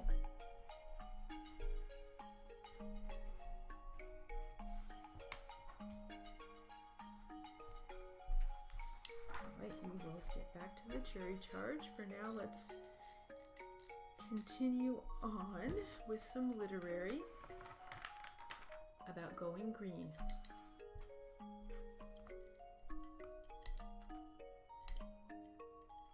Ready? Here we go. I've been riding the bus for about 5 years now. I love it. I live about 17 miles from the courthouse, but it takes 40 to 45 minutes, depending on traffic. The bus takes about 5 minutes longer because it's an express bus with limited stops. It drops me right across the street from work, said Diane Sontag, an official in Oro Valley, Arizona. It's also cheaper because we have to pay for parking downtown. The county pays half of the bus fare for employees. It costs about a third of what it costs just to park, not counting gas. It makes the day much less stressful. Britta Fitzgibbons, a scopist in Cedar Rapids, Iowa, mentioned a few other perks to taking the bus. The drivers are helpful, transit staff friendly, and service is accommodating. I take a commuter bus. Rail service doesn't extend very far in Massachusetts. Then I walk to most of my jobs. Boston is pretty small, and it's good to get some exercise. Or if the weather is really bad, I take the T, Boston's subway, once I'm in town, said Kimberly Smith, RDR, CRR, a freelancer in Salem, New Hampshire, who often works in Massachusetts. If my job goes really late, I'll take a cab or Uber back to the bus terminal. Living in New York City, there's no better option than public transportation and walking around the city, said Deborah Hackner, a freelancer in Brooklyn, New York. The subway has the highest reliability ratings of getting you where you need to go when you need to get there. Both Taylor and Sontag mentioned that riding public transit means they are able to do other things while traveling, such as reading emails, catching up on the news, or doing something fun. Ashley Zaccaro prefers to use two wheels to get around. I cycle to work on my bike that I own. It's environmentally friendly, good for my health and fitness, cost effective, and much more peaceful than taking the subway, said Zaccaro, a student in Brooklyn, New York. Preparations include having to make sure my tires are pumped, packing clothes to change into, and in the winter, making sure I have my bike lights and that they're charged for the ride home. Linda Taylor made her car greener instead. My partner and I drive hybrid cars, a Toyota Camry and a Prius, so we save an incredible amount of money at the pump, and we use less resources, fossil fuels, each time we get behind the wheel, said Taylor, a freelancer in Louisville, Kentucky.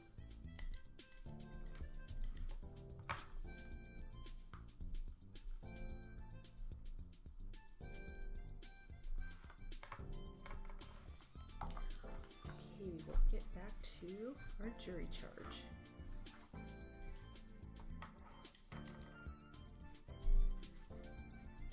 Ready? Here we go. Now, any person who testifies, including the party, is a witness. You're the sole judges of whether testimony should be believed. In making this decision, you may apply your own common sense in everyday experiences. In determining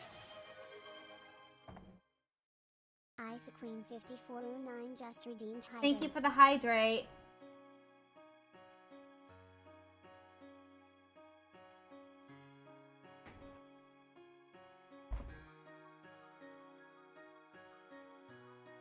making this decision, you may apply your own common sense in everyday experiences. In determining whether a witness should be believed, you should carefully judge all the testimony and evidence and the circumstances under which each witness has testified. Among the factors, you should consider the following: the witness's behavior on the stand and way of testifying, the witness's opportunity to see or hear the things about which testimony was given, Thank you for the, whoops. Thank you for the posture check. The accuracy of the witness's memory. Did the witness have a motive not to tell the truth? Does the witness have an interest in the outcome of the case? Was the witness's testimony consistent? Was the witness's testimony supported or contradicted by other evidence? And whether and the extent to which the witness's testimony in the courtroom differed from statements made by the witness on any previous occasion. You need not believe any witnesses, even though the testimony is uncontradicted. You may believe all, part, or none of the testimony of any witness. Now, negligence is doing something that a person using reasonable care would not do, or not doing something that a person using reasonable care would do. Reasonable care means that caution, attention, or skill a reasonable person would use under similar circumstances. In order for the plaintiff to recover damages, the defendant's negligence must be a cause of the plaintiff's injury. There may be more than one cause of an injury. That is, several negligent acts may work together. Each person whose negligent act is the cause of an injury is responsible. The driver of a motor vehicle must use reasonable care. Reasonable care is that degree of caution and attention which a person of ordinary skill and judgment would use under similar circumstances. What constitutes reasonable care depends on the circumstances of a particular case. A reasonable person changes conduct according to the circumstances and the danger that is known or would be appreciated by a reasonable person. Therefore, if the foreseeable danger increases, a reasonable acts more carefully. When the driver of a motor vehicle is faced with a sudden and real emergency which was not created by the driver's own conduct, the driver must exercise reasonable care for his or her own safety and for the safety of others. The reasonableness of the driver's actions must be measured by the standard of the acts of other drivers of ordinary skill and judgment faced with the same situation. A driver is not required to use the same coolness or accuracy of judgment which is required of a person who has an ample opportunity fully to exercise judgment. Now, the violation of the statute, which is a cause of the plaintiff's injuries, is evidence of negligence. In this respect, I've taken judicial notice of certain sections of the Transportation article of the Annotated Code of Maryland.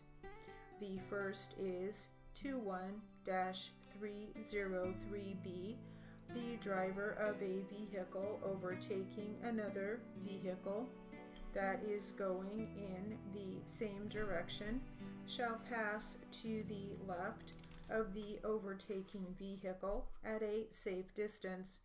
Next is section 21-309AB. On any roadway that is divided into two or more clearly marked lanes for vehicular traffic, the following rules, in addition to any others consistent with them, apply. A vehicle shall be driven as nearly as practical entirely within a single lane.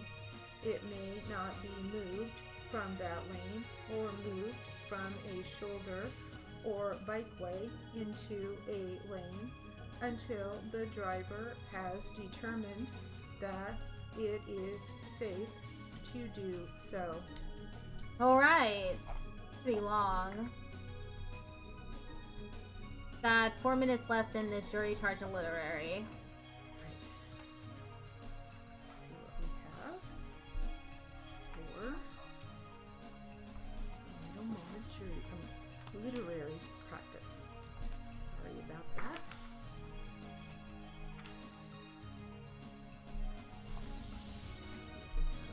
Something short.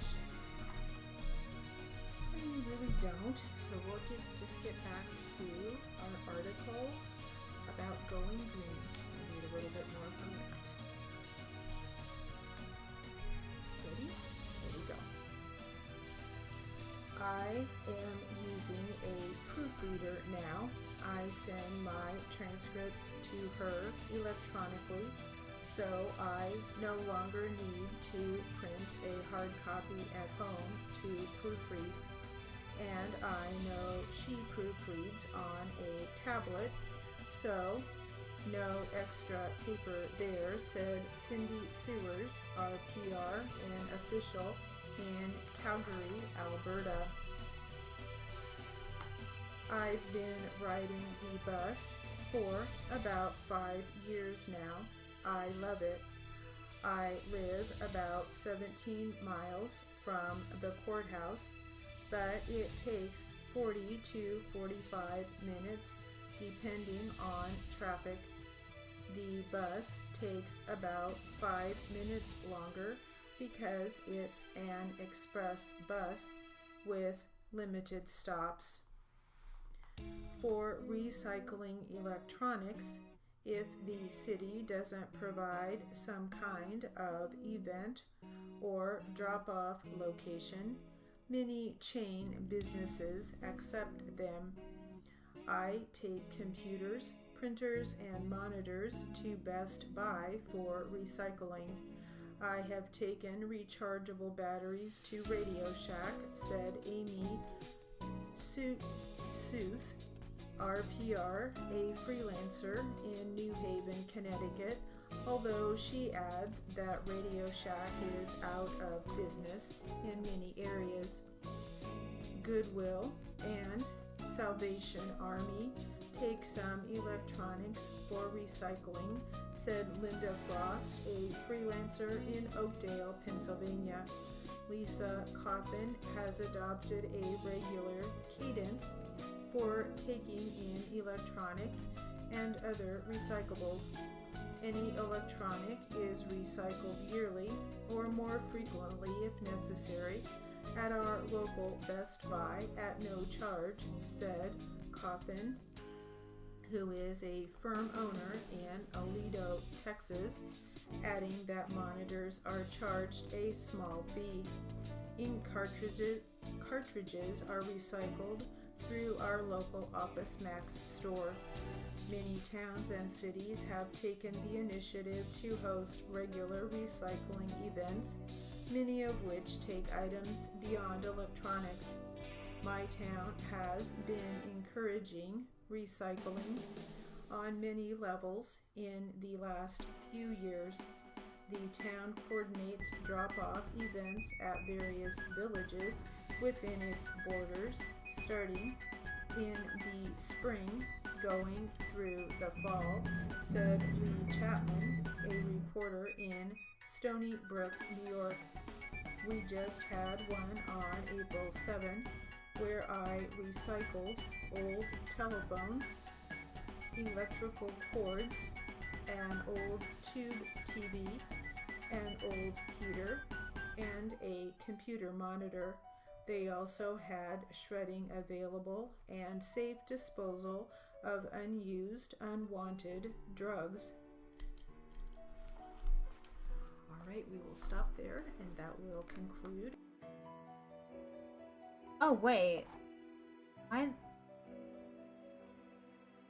this since. Well, sorry about that. Because I accidentally clicked into the window. Welcome to Q&A practice. And I was earlier. I was stenoing to the patient. Let's start out with a little warm-up. It's to finish off the Q&A that we were working on previously. We just have a couple of pages left, so we'll start it off with a little Ad break starts in 1 minute. warm-up, and then we'll get into a different transcript. So let's start with the plaintiff attorney. Ready? Here we go. But you can't tell us if you did that on this day, though, can you? Asked and answered, Your Honor. Well, can you answer that, sir? It's the way I turn to go home. Okay, thank you, Your Honor. Any other cross? No questions. Redirect? No, thank you, Your Honor. Thank you, sir. You may step down. Rebuttal? None, Your Honor. Okay, counsel approach. Motions? On behalf of the defendant, Your Honor, I would again move for judgment, and I would adopt the argument that I made at the close of the plaintiff's case. Response? I'd make the same response, Your Honor. Are you gonna have... Okay, I'll be right back.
Alright, we're back. The close of the plaintiff's... Melody 168J? What does that mean? Oh. That's... Oh. Oh, it was supposed to be the emotes. 168G. Okay. I thought you were speaking in code to me. Case. Response. I'd make the same response, Your Honor. Are you gonna have a motion, Mr. Stevenson? I'm gonna let this go to the jury, Your Honor. Well, as I said before, I'm glad I'm not the trier of fact, 'cause this really is gonna hang on credibility, in my opinion. And I think, Mr. Ford, you're close, but you're can't do it, can't pull the switch because of the inferences. So I think the verdict sheet should be done, and what I do is I give them several written instructions, which are duplicates. Oral ones like what negligence is, preponderance, and probably contributory will be the ones we have here. Any objection to that procedure? No, Your Honor. No. Motion is denied. I have one request. What if we could have a brief recess before we close? We're going to get a recess. Yes, thank you. That sucked. Right, so that will finish up that Q&A material. And we will start some new practice material. And we will start with defense attorney. Ready? Defense Here attorney. we go. Good afternoon, Mr. Fassbender. Good afternoon. Let me go back to the beginning of your testimony about some of your experience for a few minutes, okay? Yes. 27 years as a law enforcement officer is a long time. Would you agree? Yes. Not that you are old yet, but it's a lot of experience. And I'm not sure that we got clear. Was all of that with DCI? 5 years of that was with the State Patrol. Okay, but always for the state, pretty much, correct. And you did say that one of the functions of DCI is to help out other law enforcement departments all over the state, particularly smaller ones that may not have as many detectives, right? Certainly. And you know, coming from outside of an area, you kind of have a different perspective, perhaps, than the local people who have been, you know, in individual local departments. Yes, possibly. I mean, you are somewhat at a disadvantage when you talked about knowing local vendors and resources if you need tow trucks and that sort of thing, right? Yes, so it's helpful to have those local departments available for that kind of assistance, certainly. Yes, sir. Okay, but in smaller departments, sometimes, you know, you realize that there's probably some history between certain suspects and certain police departments. Certainly that could be. Okay, you have the advantage of, though, coming on the scene without that kind of problem. You don't have any prior history with anybody who may be a suspect or person of interest, right? Yes, I like to think so. And in this case, when you were called in, you live in the Fox Cities area. Yes, okay. So you watch the television stations from Green Bay, and that's where you get most of your media news. Yes, sir. And Appleton News, of course. So you knew this Teresa Hall case, missing person case, had already gotten quite a bit of publicity, right? I had seen bits and pieces, yes. Okay, and when you were called into this case, you knew that this was going to be pretty high profile. Would that be fair? just based on Teresa missing or where I was being sent. Where you were being sent. The possibility, yes, existed. Okay, so you knew that your performance as an officer, you didn't at that point know you would be a lead investigator, did you? No, but you knew that obviously your performance could be under the microscope, so to speak, of a high-profile case. My performance is always under a microscope, but more people may see it, yes. Okay, sure. So you wanted to make sure that it was a thorough investigation that you undertook, right? Yes. As complete an investigation as you could, yes. And as you described it, this funnel approach, you wanted to be as thorough and get all leads and everything carefully investigated before you narrowed down to the bottom of that funnel, that one man, right? Generally, yes. Okay, now you also knew, well, maybe you didn't. Did you know before you got assigned to the case and you went over to the Avery property, were you aware of Mr. Avery, who he was? Yes. You knew about the wrongful conviction and all the years in prison and all of that, right? Yes. And you knew he had filed a lawsuit against Man County after that, right? I believe so. Well, was there talk in the law enforcement community in this whole area, northeastern Wisconsin, about this lawsuit at all? No, not from my experience. Okay, so what you knew was not insider knowledge. It was just from the news. Essentially, I know DCI looked at something related to that. In fact, the Attorney General commissioned a report by your department. Yeah, the Attorney General. Okay, and she looked and focused on the wrongful conviction of Mr. Avery to try and see what, if anything, went wrong that could be determined. Although I wasn't involved in that, I believe so. Okay, and you knew then that after all that was done and all the information was gathered and additional facts were learned, Mr. Avery filed a lawsuit against Man County. Yes, I believe so. And against Man County Sheriff or former sheriff.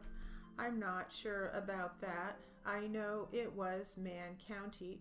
I believe Man Sheriff too. Yes. Okay, all right.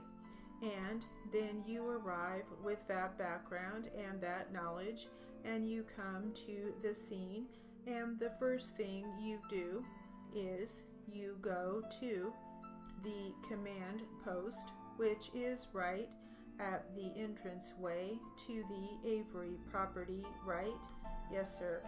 And you go through a debriefing, or a briefing, I should say, with those in command, right? Yes. You mentioned Sheriff Pagel, Deputy Inspector Shetter, perhaps. Was he one of the ones you spoke with? Perhaps. I can't recall. Was Investigator Weigert there? I don't think he was. I think he was obtaining a search warrant. Okay, Lieutenant Herman, maybe? I don't know. All right, but some upper brass, so to speak, in the Man County Sheriff's Department, as well as the head of the Calumet. I definitely remember speaking with Sheriff Pagel, and I know I saw Deputy Inspector Shetter there. Alright, we'll stop there. That will conclude. Oh, okay. We're moving on to the test.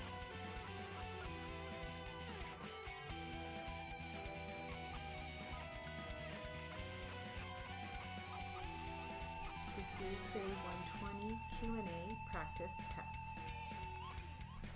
Plaintiff attorney, Mr. Sims, capital S-I-M-M-S. Defense attorney, Mr. Wilson, capital W-I-L-S-O-N.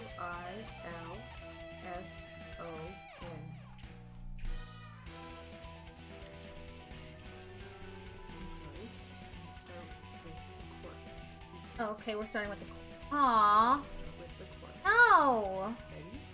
Here we go. This is a tough test already. So I've overruled the objection. You may proceed. Do you remember the question?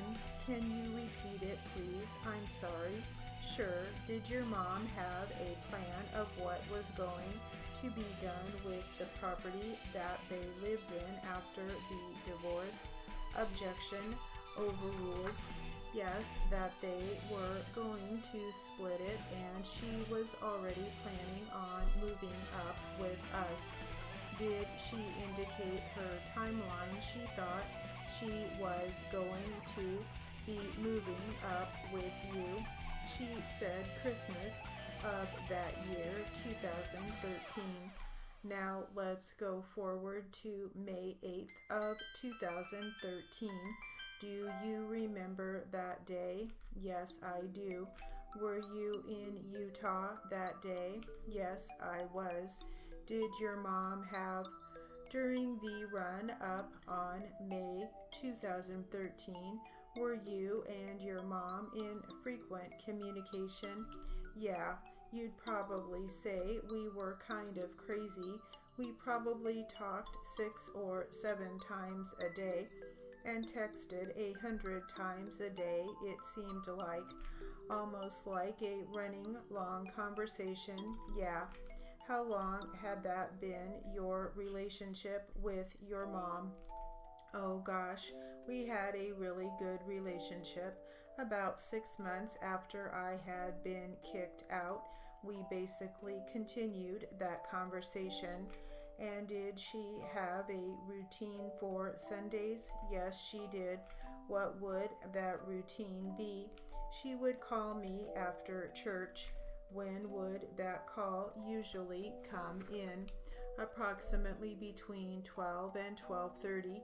It depended on when she got out of church, but that was approximate times.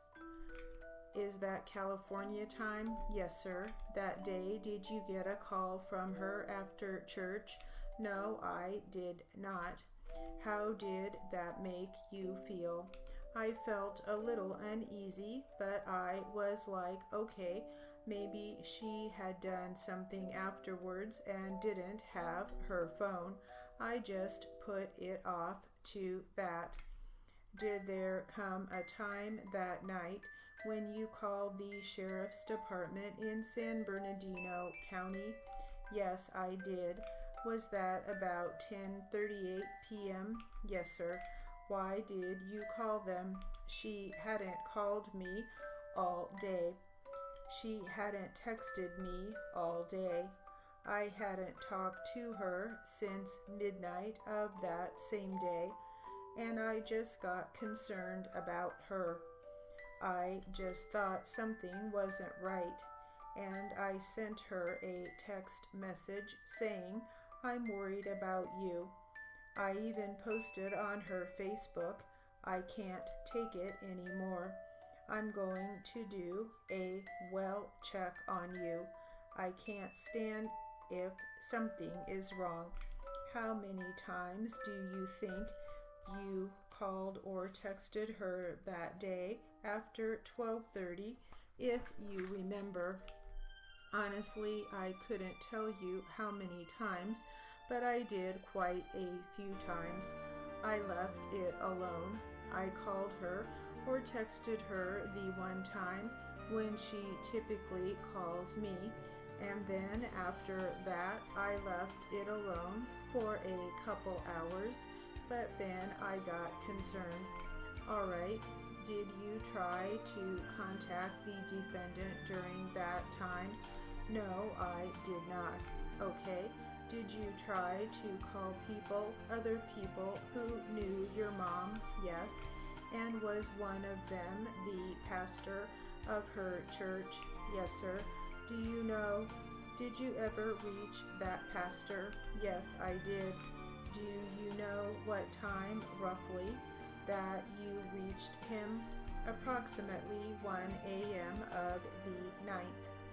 Was that Utah time or California time? That would have been Utah time. Okay, did you learn from him that your mom had died? Yes, I did. What did you do in terms of, did you just stay in Utah or did you come to California? Yeah. Okay, I'm moving on.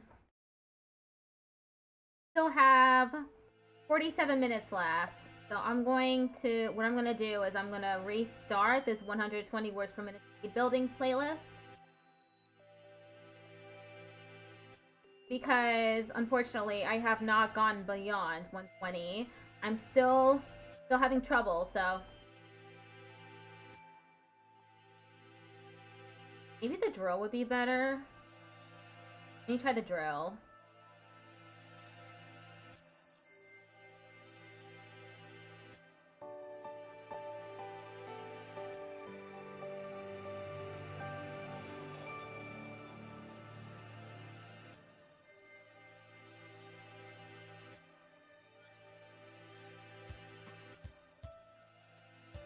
Hello, welcome to the drill portion of the 120 class. We're going to start off with some basic words. Ready? Rip, rib, rig, rid, hip, hill, hit, hid, pill, pig, pit, kill, kit, kid, tip, dad, doll, dog, deaf, dug, dud, dip, dig, far, fat, fad, fog, fell, fed, fit, full, bar, bat, bad, bog, bell. So I've got some more. I'm going to continue on with this. Bowl, bug, bud, bus, bib, big, bit, bid, map, mat, mad, mop, mob, met, mug, mud, lap, lag, lot, leg, let, low, lug, lip, lid, lid, drop, drip, drag, drug, drift, draft, fret, frog, flat, flap, brat, brig, smart, mart, melt, smelt, smell, smog, lift, loft, leg, left, slap, slip, clip, plug, shift, stir, shirt, thrift, did, fag, bag, lop, bop, deft, cleft, dart, flit, lab, lad, flirt, fled, script, bet. Now I have some basic sentences for you. Ready? I will spell the word. I will stop if the kid is full. I will be with the dogs. Many dogs will be fed. Will I be left? I will rip up the script if I can. If the lad is bad, I will be mad. Will the cat hurt the bird? Many pigs are fat. Many will be left. Is the pig fat? I will be with her. The dog bit a bug. Did the bird chirp? Is the club mobbed?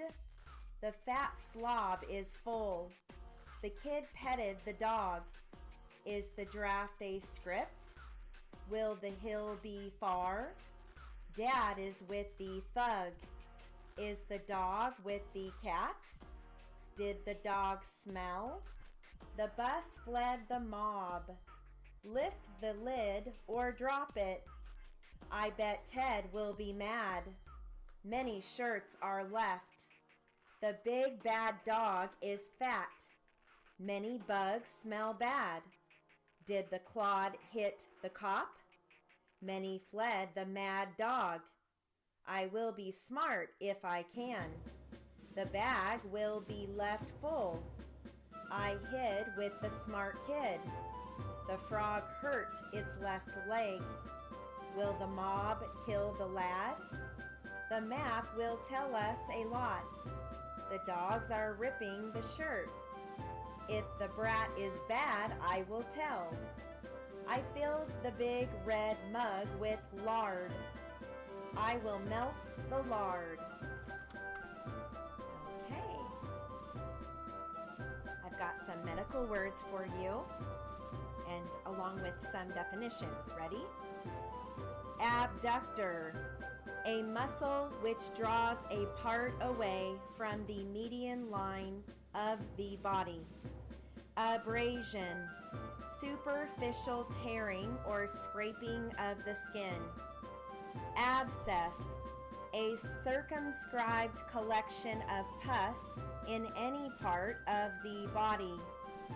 Achilles tendon, the strong tendon formed of the united tendons of the large muscles in the calf of the leg and inserted into the bone of the heel. Aneurysm, a permanent abnormal dilation of a blood vessel, particularly an artery, resulting from disease of the vessel wall. Such dilations are filled with fluid, blood, or clotted blood. Anorexia, absence or loss of appetite. Anterior, situated in front of or in the forward part of. Aorta, the great arterial trunk which carries blood from the heart to be distributed by numerous branches to all parts of the body.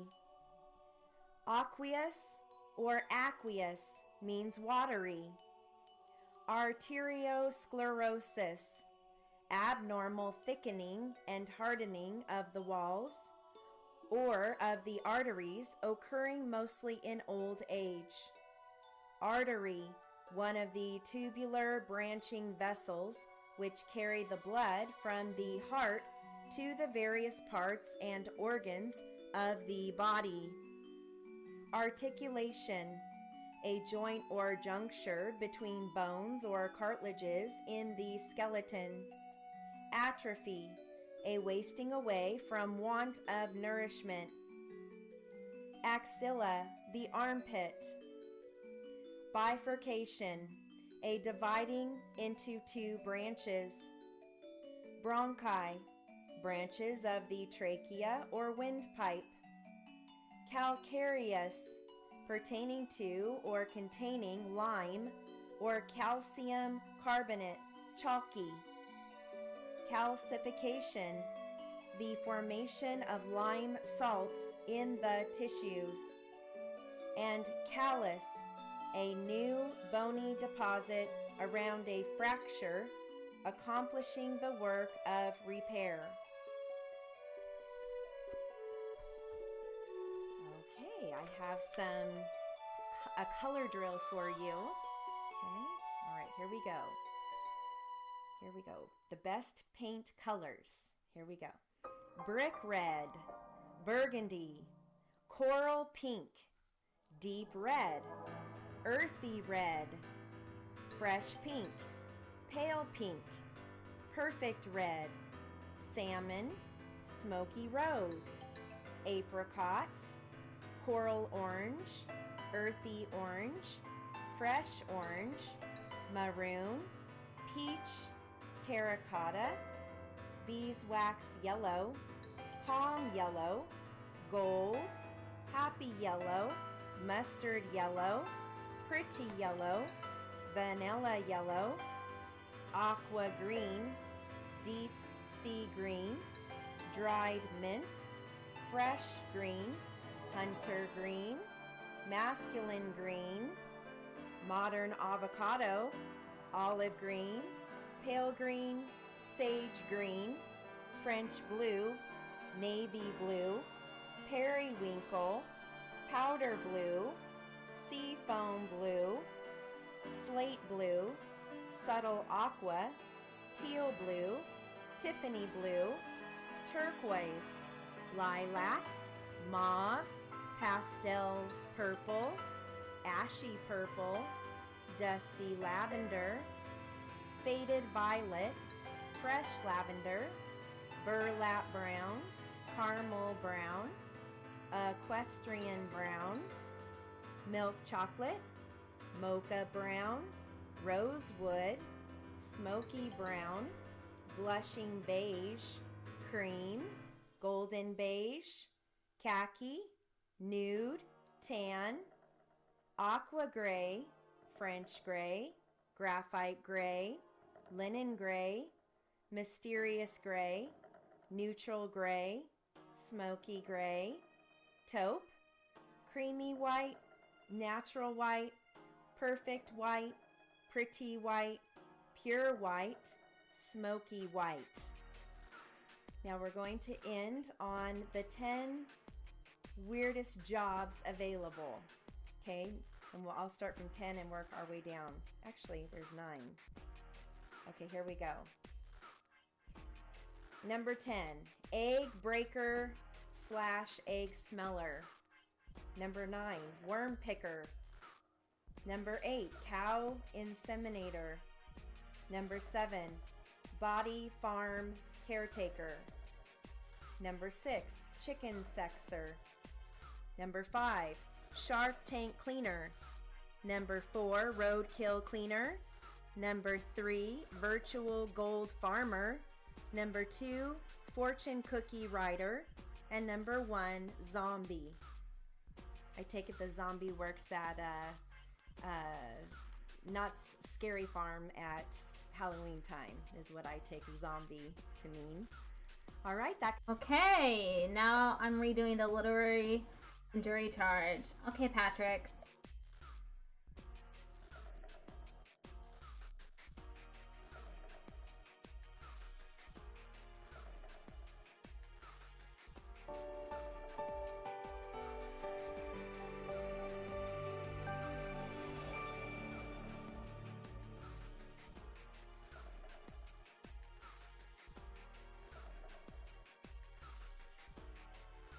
Hello, welcome to the literary and jury charge portion of the 120 class. We're going to start off with some jury charge. I will read this at 120. Ready? Ladies and gentlemen of the jury, it now becomes your duty as jurors in this case involving assault and battery to determine all the facts that have been presented. You have heard the attorney for the people sum up his case. You have heard the attorney for the defense make his summation to you. You have heard all the witnesses present their sides of the events which took place last December. You must remember that the defendant is presumed to be innocent until proven guilty. The people must establish beyond a reasonable doubt that the defendant is guilty. What does reasonable doubt mean? Based on the evidence presented, it means a doubt based on or upon reason. you must be reasonably certain that this defendant is guilty. You must have no doubts as to his guilt. You must feel certain that he is guilty beyond all reasonable doubt. Okay. I'm going to read to you some information, fun facts for the day. Here we go. Leon Bean was a hunter and fisherman from Maine with a keen mind for business. In the early 1900s, frustrated by his leaky hunting boots, he set out to make better ones. Bean raised the money to manufacture 100 pairs of waterproof boots and offered a full refund to any dissatisfied customers. He quickly sold all 100 pairs, but 90 people asked for a refund. The rubber soles, new technology at the time, had developed cracks. Undeterred, Bean paid the United States Rubber Company for stronger rubber. With a better boot and a list of New England sportsmen obtained from public records of hunting licenses, Bean created the mail-order L.L. Bean catalog. It was an instant success. Bean died at age 94 in 1967, a multi-millionaire. And then here's another fun fact or interesting fact.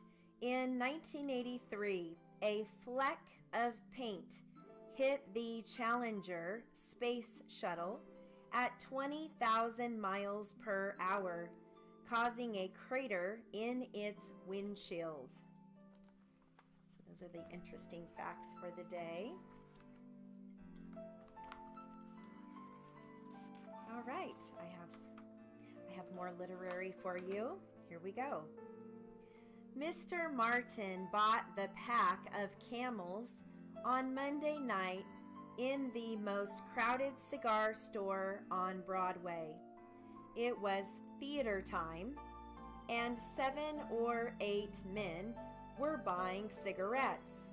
The clerk didn't even glance at Mr. Martin, who put the pack in his overcoat pocket and went out.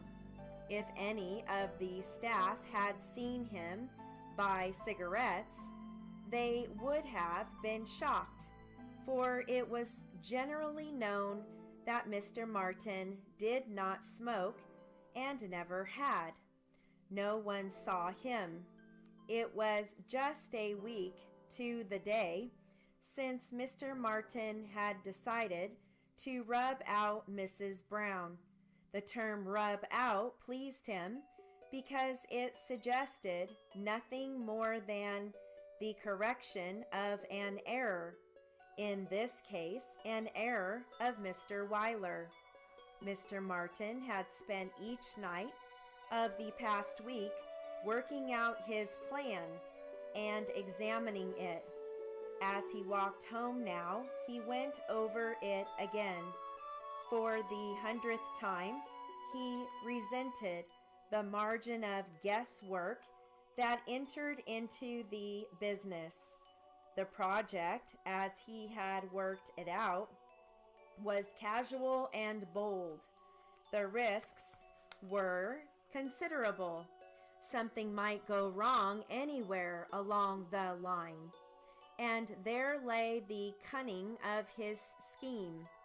No one would ever see in it the dull, painstaking hand of Mr. Martin, head of the filing department, of whom Mr. Weiler had once said, "Man is fallible, but Martin isn't." No one would see his hand, that is, unless it were caught in the act. Sitting in his apartment, drinking a glass of milk, Mr. Martin reviewed his case. against Mrs. Brown, as he had every night for 7 nights. He began at the beginning. Old Roberts, the head chief, had introduced her as the new head advisor to the president of the firm. The woman had appalled Mr. Martin instantly, but he hadn't shown it. He had given her his hand, a look of concentration, and a faint smile. "Well," she had said, looking at the papers on his desk, "are you lifting the cart out of the ditch?" As Mr. Martin recalled that moment over his milk, he moved silently. He must keep his mind on her crimes as a head advisor, not on her personality.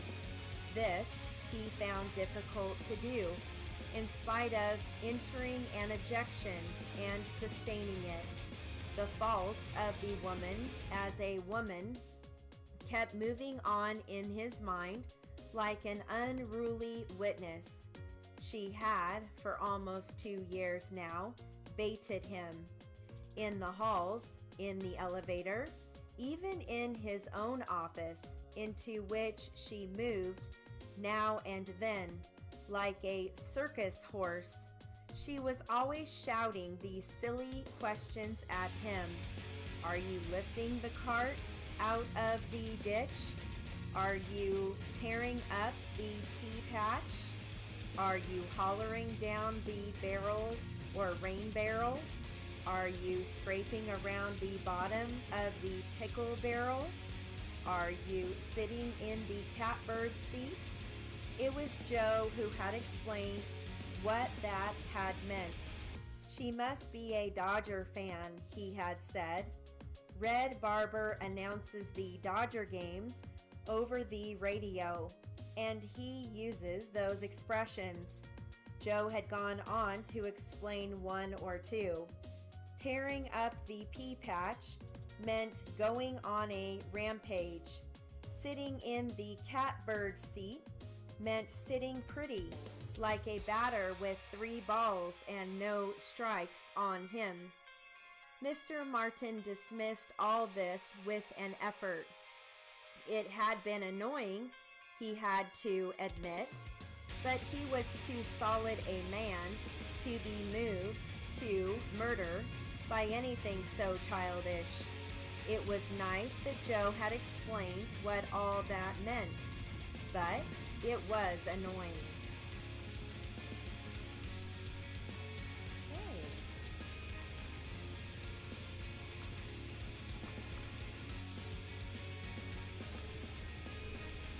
I'm going to move on to some legal terms and a paragraph.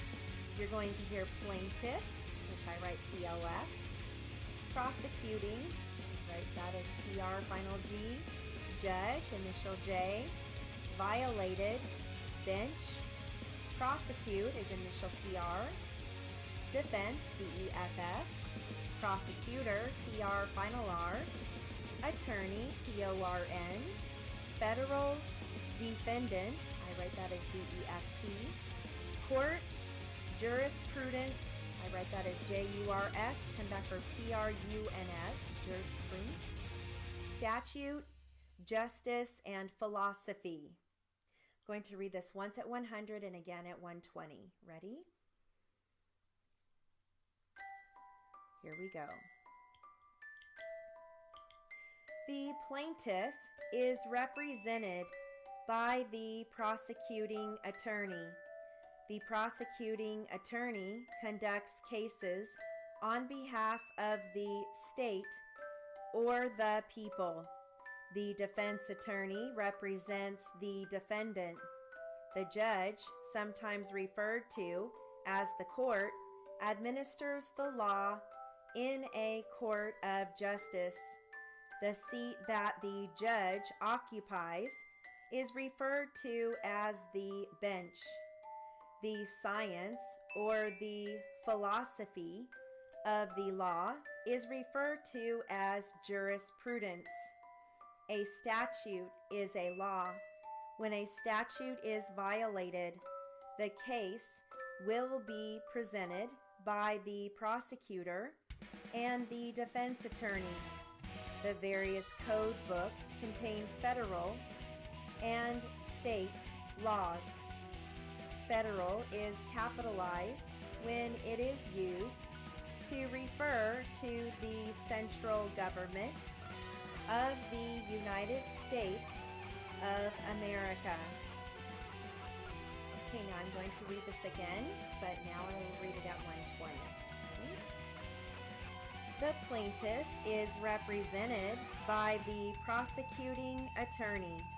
The prosecuting attorney conducts cases on behalf of the state or the people. The defense attorney represents the defendant. The judge, sometimes referred to as the court, administers the law in a court of justice. The seat that the judge occupies is referred to as the bench. The science or the philosophy of the law is referred to as jurisprudence. A statute is a law. When a statute is violated, the case will be presented by the prosecutor and the defense attorney. The various code books contain federal and state laws. Federal is capitalized when it is used to refer to the central government of the United States of America.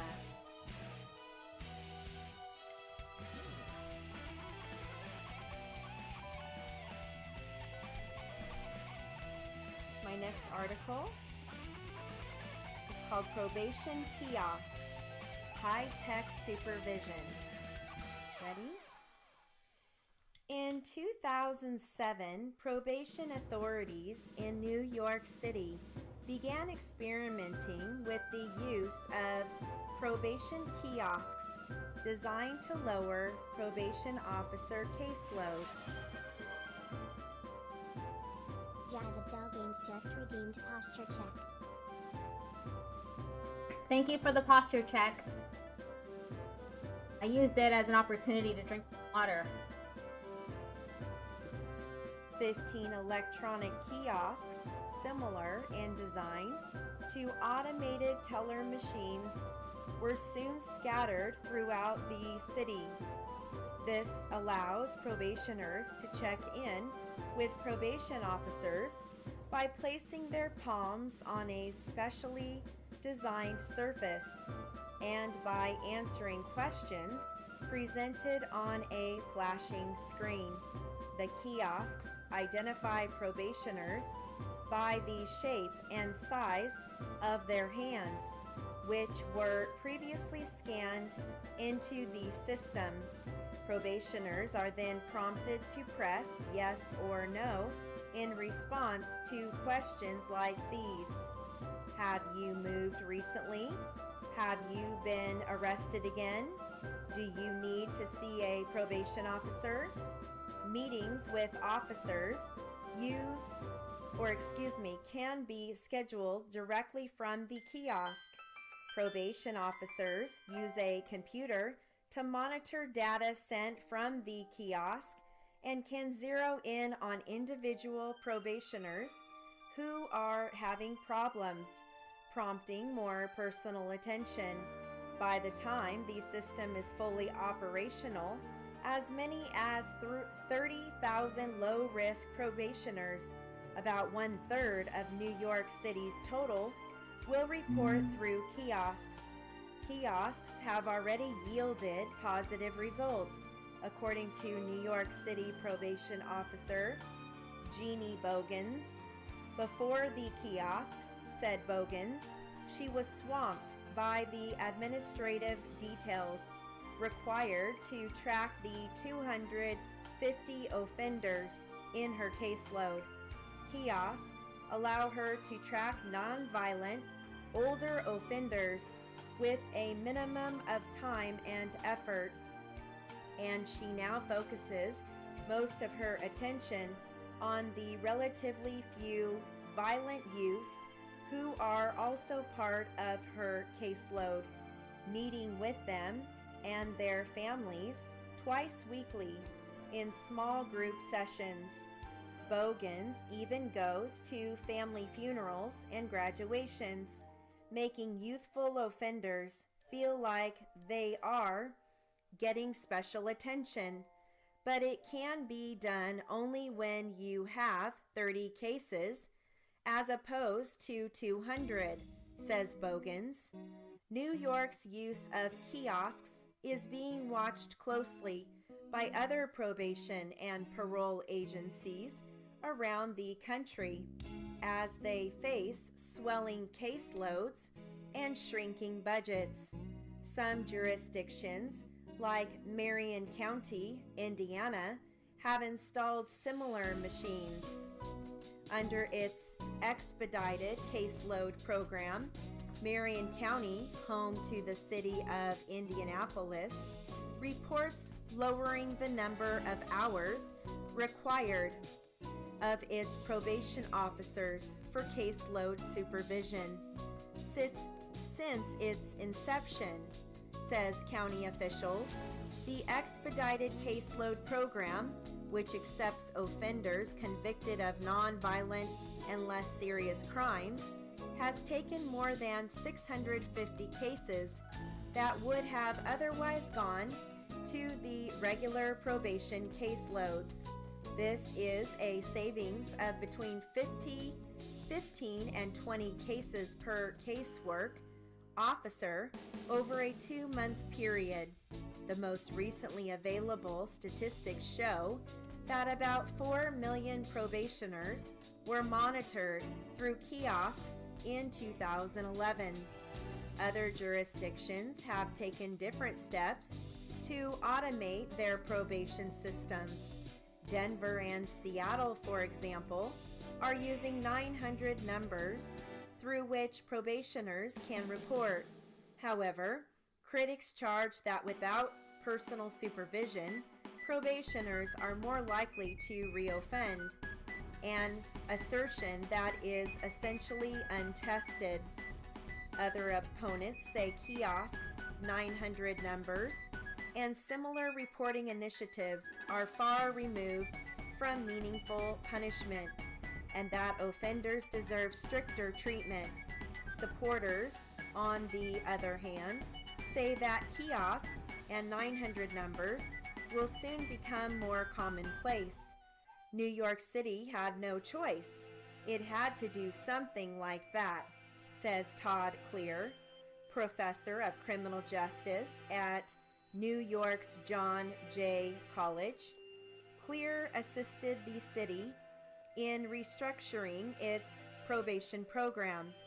No one wants probationers reporting to kiosks, but the alternative was even more unthinkable, a system in which nobody receives quality service, says Clear. Right. We have just a few more minutes, actually just about one more minute. So I'm going to give you a small little section here to end on. All right, here we go. It is Tuesday, or is it Tuesday or Wednesday, that he will be arriving in the city. We will be delighted to loan him a school vehicle. If you need assistance, we can be reached at the university during the day. If it is possible, I will give him a tour of the campus on Thursday. We are looking forward to the speech he is giving on Friday. It is the subject of interest rates and inflation rates. If you have any problems, my staff is at your disposal. They will be very glad and happy to make reservations or assist you in any way that is needed. Okay, that concludes our jury charge and literary for the 120 class. Okay, I'm moving on to the Q&A. I believe this is the last thing I'll do. And then I'll be rating out.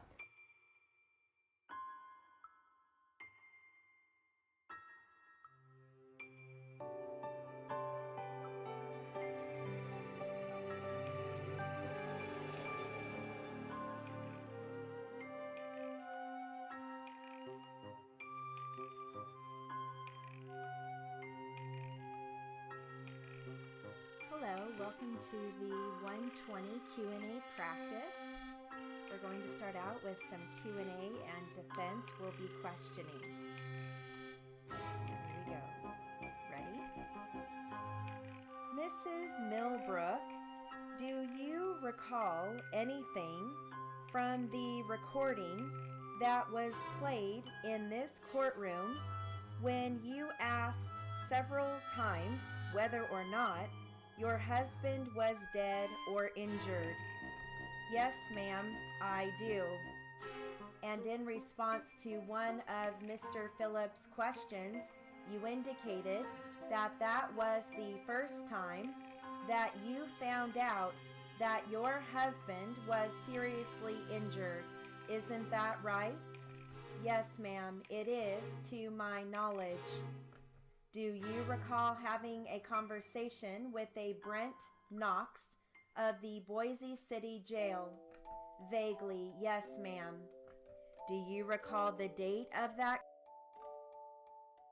Mo will be on before the raid, and you can read it on the top of the hour. Okay, thank you very much. Conversation? Well, I think it was sometime in November. Do you recall the substance of that conversation with Mr. Knox? Most of it, yes. Do you recall saying, well, they tried to kill Tony. They told me they wouldn't hurt him? Vaguely, yes. I guess I said something along those lines. So you were aware that Tony was seriously injured when you left the house? No. Why did you make that statement to Mr. Knox? Your Honor, I will object to that question as argumentative. Overruled. Your Honor, I will rephrase it. Mrs. Millbrook, on that date, after you were taken into custody in the city jail, you told Brent Knox that you knew that your husband was either dead or seriously injured. Do you recall making that statement? Yes, ma'am, kind of. You have testified in court today that you did not know whether your husband was dead or seriously injured until later that day when you were interrogated by Deputy Perez. That's when I officially knew his status. That's when you officially knew what, Mrs. Millbrook? That my husband was still alive.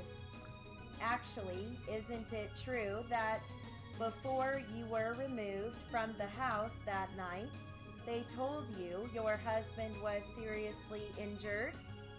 I don't remember. Yes or no? I don't remember.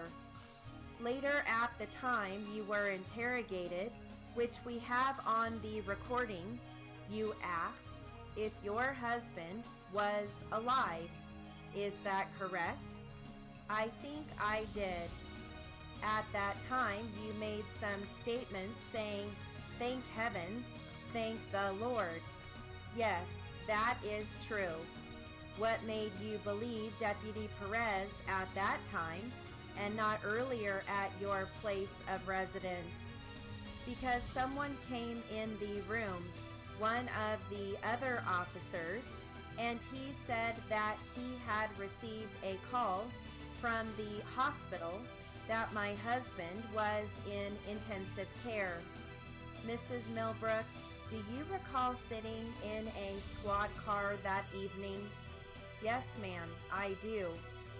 And do you recall hearing a statement over the radio of that squad car that there was a shotgun victim at 908 Skyview Lane? Well, now, how do you expect me to remember all that? Objection, Your Honor. It is assuming a fact not yet in evidence. Sustained. Your Honor, I am asking if she recalls the statement on the radio. She can answer yes or no. The witness is instructed to answer the question. No, ma'am. Do you recall Deputy Perez sitting in the patrol car with you? I don't really remember what his name was. Was that man in the squad car with you in uniform? No, ma'am, he was not. Was he in civilian clothes? Yes, ma'am. Do you recall Deputy Perez telling you that you were under arrest for murder? No, I don't remember that. Your Honor, this assumes a fact that is not yet in evidence. Your Honor, it calls for a yes or no answer. Proceed, Mrs. Delaney. Mrs. Millbrook, do you recall being told by Deputy Perez at your residence after the shooting that you were under arrest? No, ma'am, I wasn't told I was under arrest. You don't recall being told that you were under arrest? No, ma'am, I don't recall that. Mrs. Millbrook, isn't your testimony that at that time you broke down and began intermittently crying and screaming at Deputy Perez? What would you do? I was upset. There were policemen all over the place. My hands were handcuffed behind my back. I was forced to lie down on the back seat of the squad car. I was crying. I don't recall making any statements. I did not believe that the gun had discharged. You have indicated in response to some questions presented by Mr. Phillips that you and Brent Knox left the house and went for a drive on this Sunday in question. Yes, ma'am. Could that have been Saturday? No, ma'am, it was Sunday. Are you positive it was Sunday? Yes, I am positive. Do you recall having a conversation with Brent Knox regarding some stocks and securities that your husband Tony planned to transfer into your name? I recall no such conversation with Brent. You never made that statement? That's the most ridiculous thing I've ever heard. Okay, we'll switch transcripts.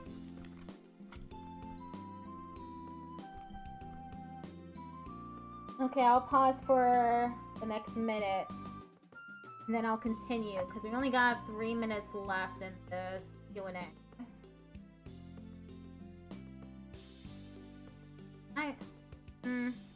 I should just finish it off. This one will start out with plaintiff attorney. Yeah, I'll just finish it. On or about May 18, 2009, did you pick up a Marshall stereo sound system from Mr. Lee Barker, a Michigan State police officer?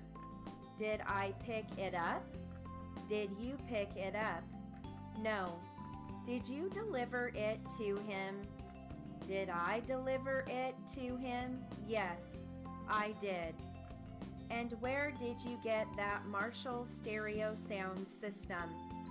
At the swap meet. Which swap meet are you referring to? The Lansing State Fairgrounds swap meet. Do you have a receipt for this purchase? No, I don't. Did you pay cash or did you pay by check? Cash. I used all 20s. Who was with you when you purchased it, if anyone? No one was with me. Do you have any evidence that you purchased the stereo at the Lansing State Fairgrounds swap meet? I don't think so, no. The guy was just there, you know. He was there and had some stereos, and I bought them. Did you know him? No. Did you buy any other stereos from him? I think I bought 2 or 3 stereos from the guy. What did you do with the other 2 or 3 stereos? I sold them. To whom? Just people.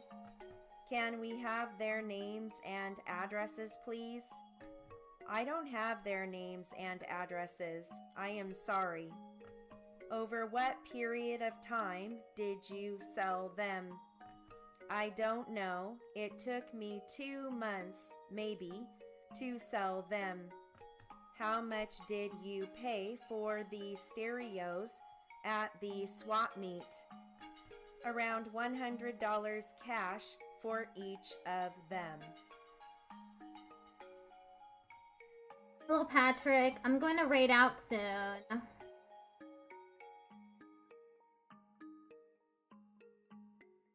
Close that. No more Notepad++.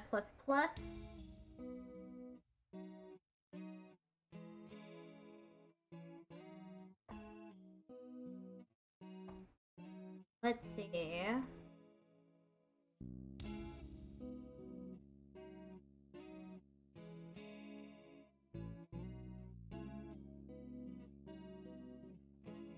Is Mo online?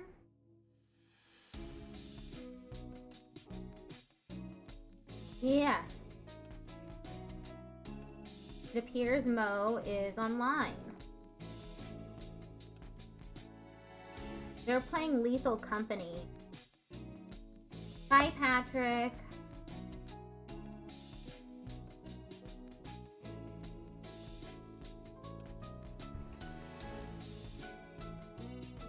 Thank you, everyone.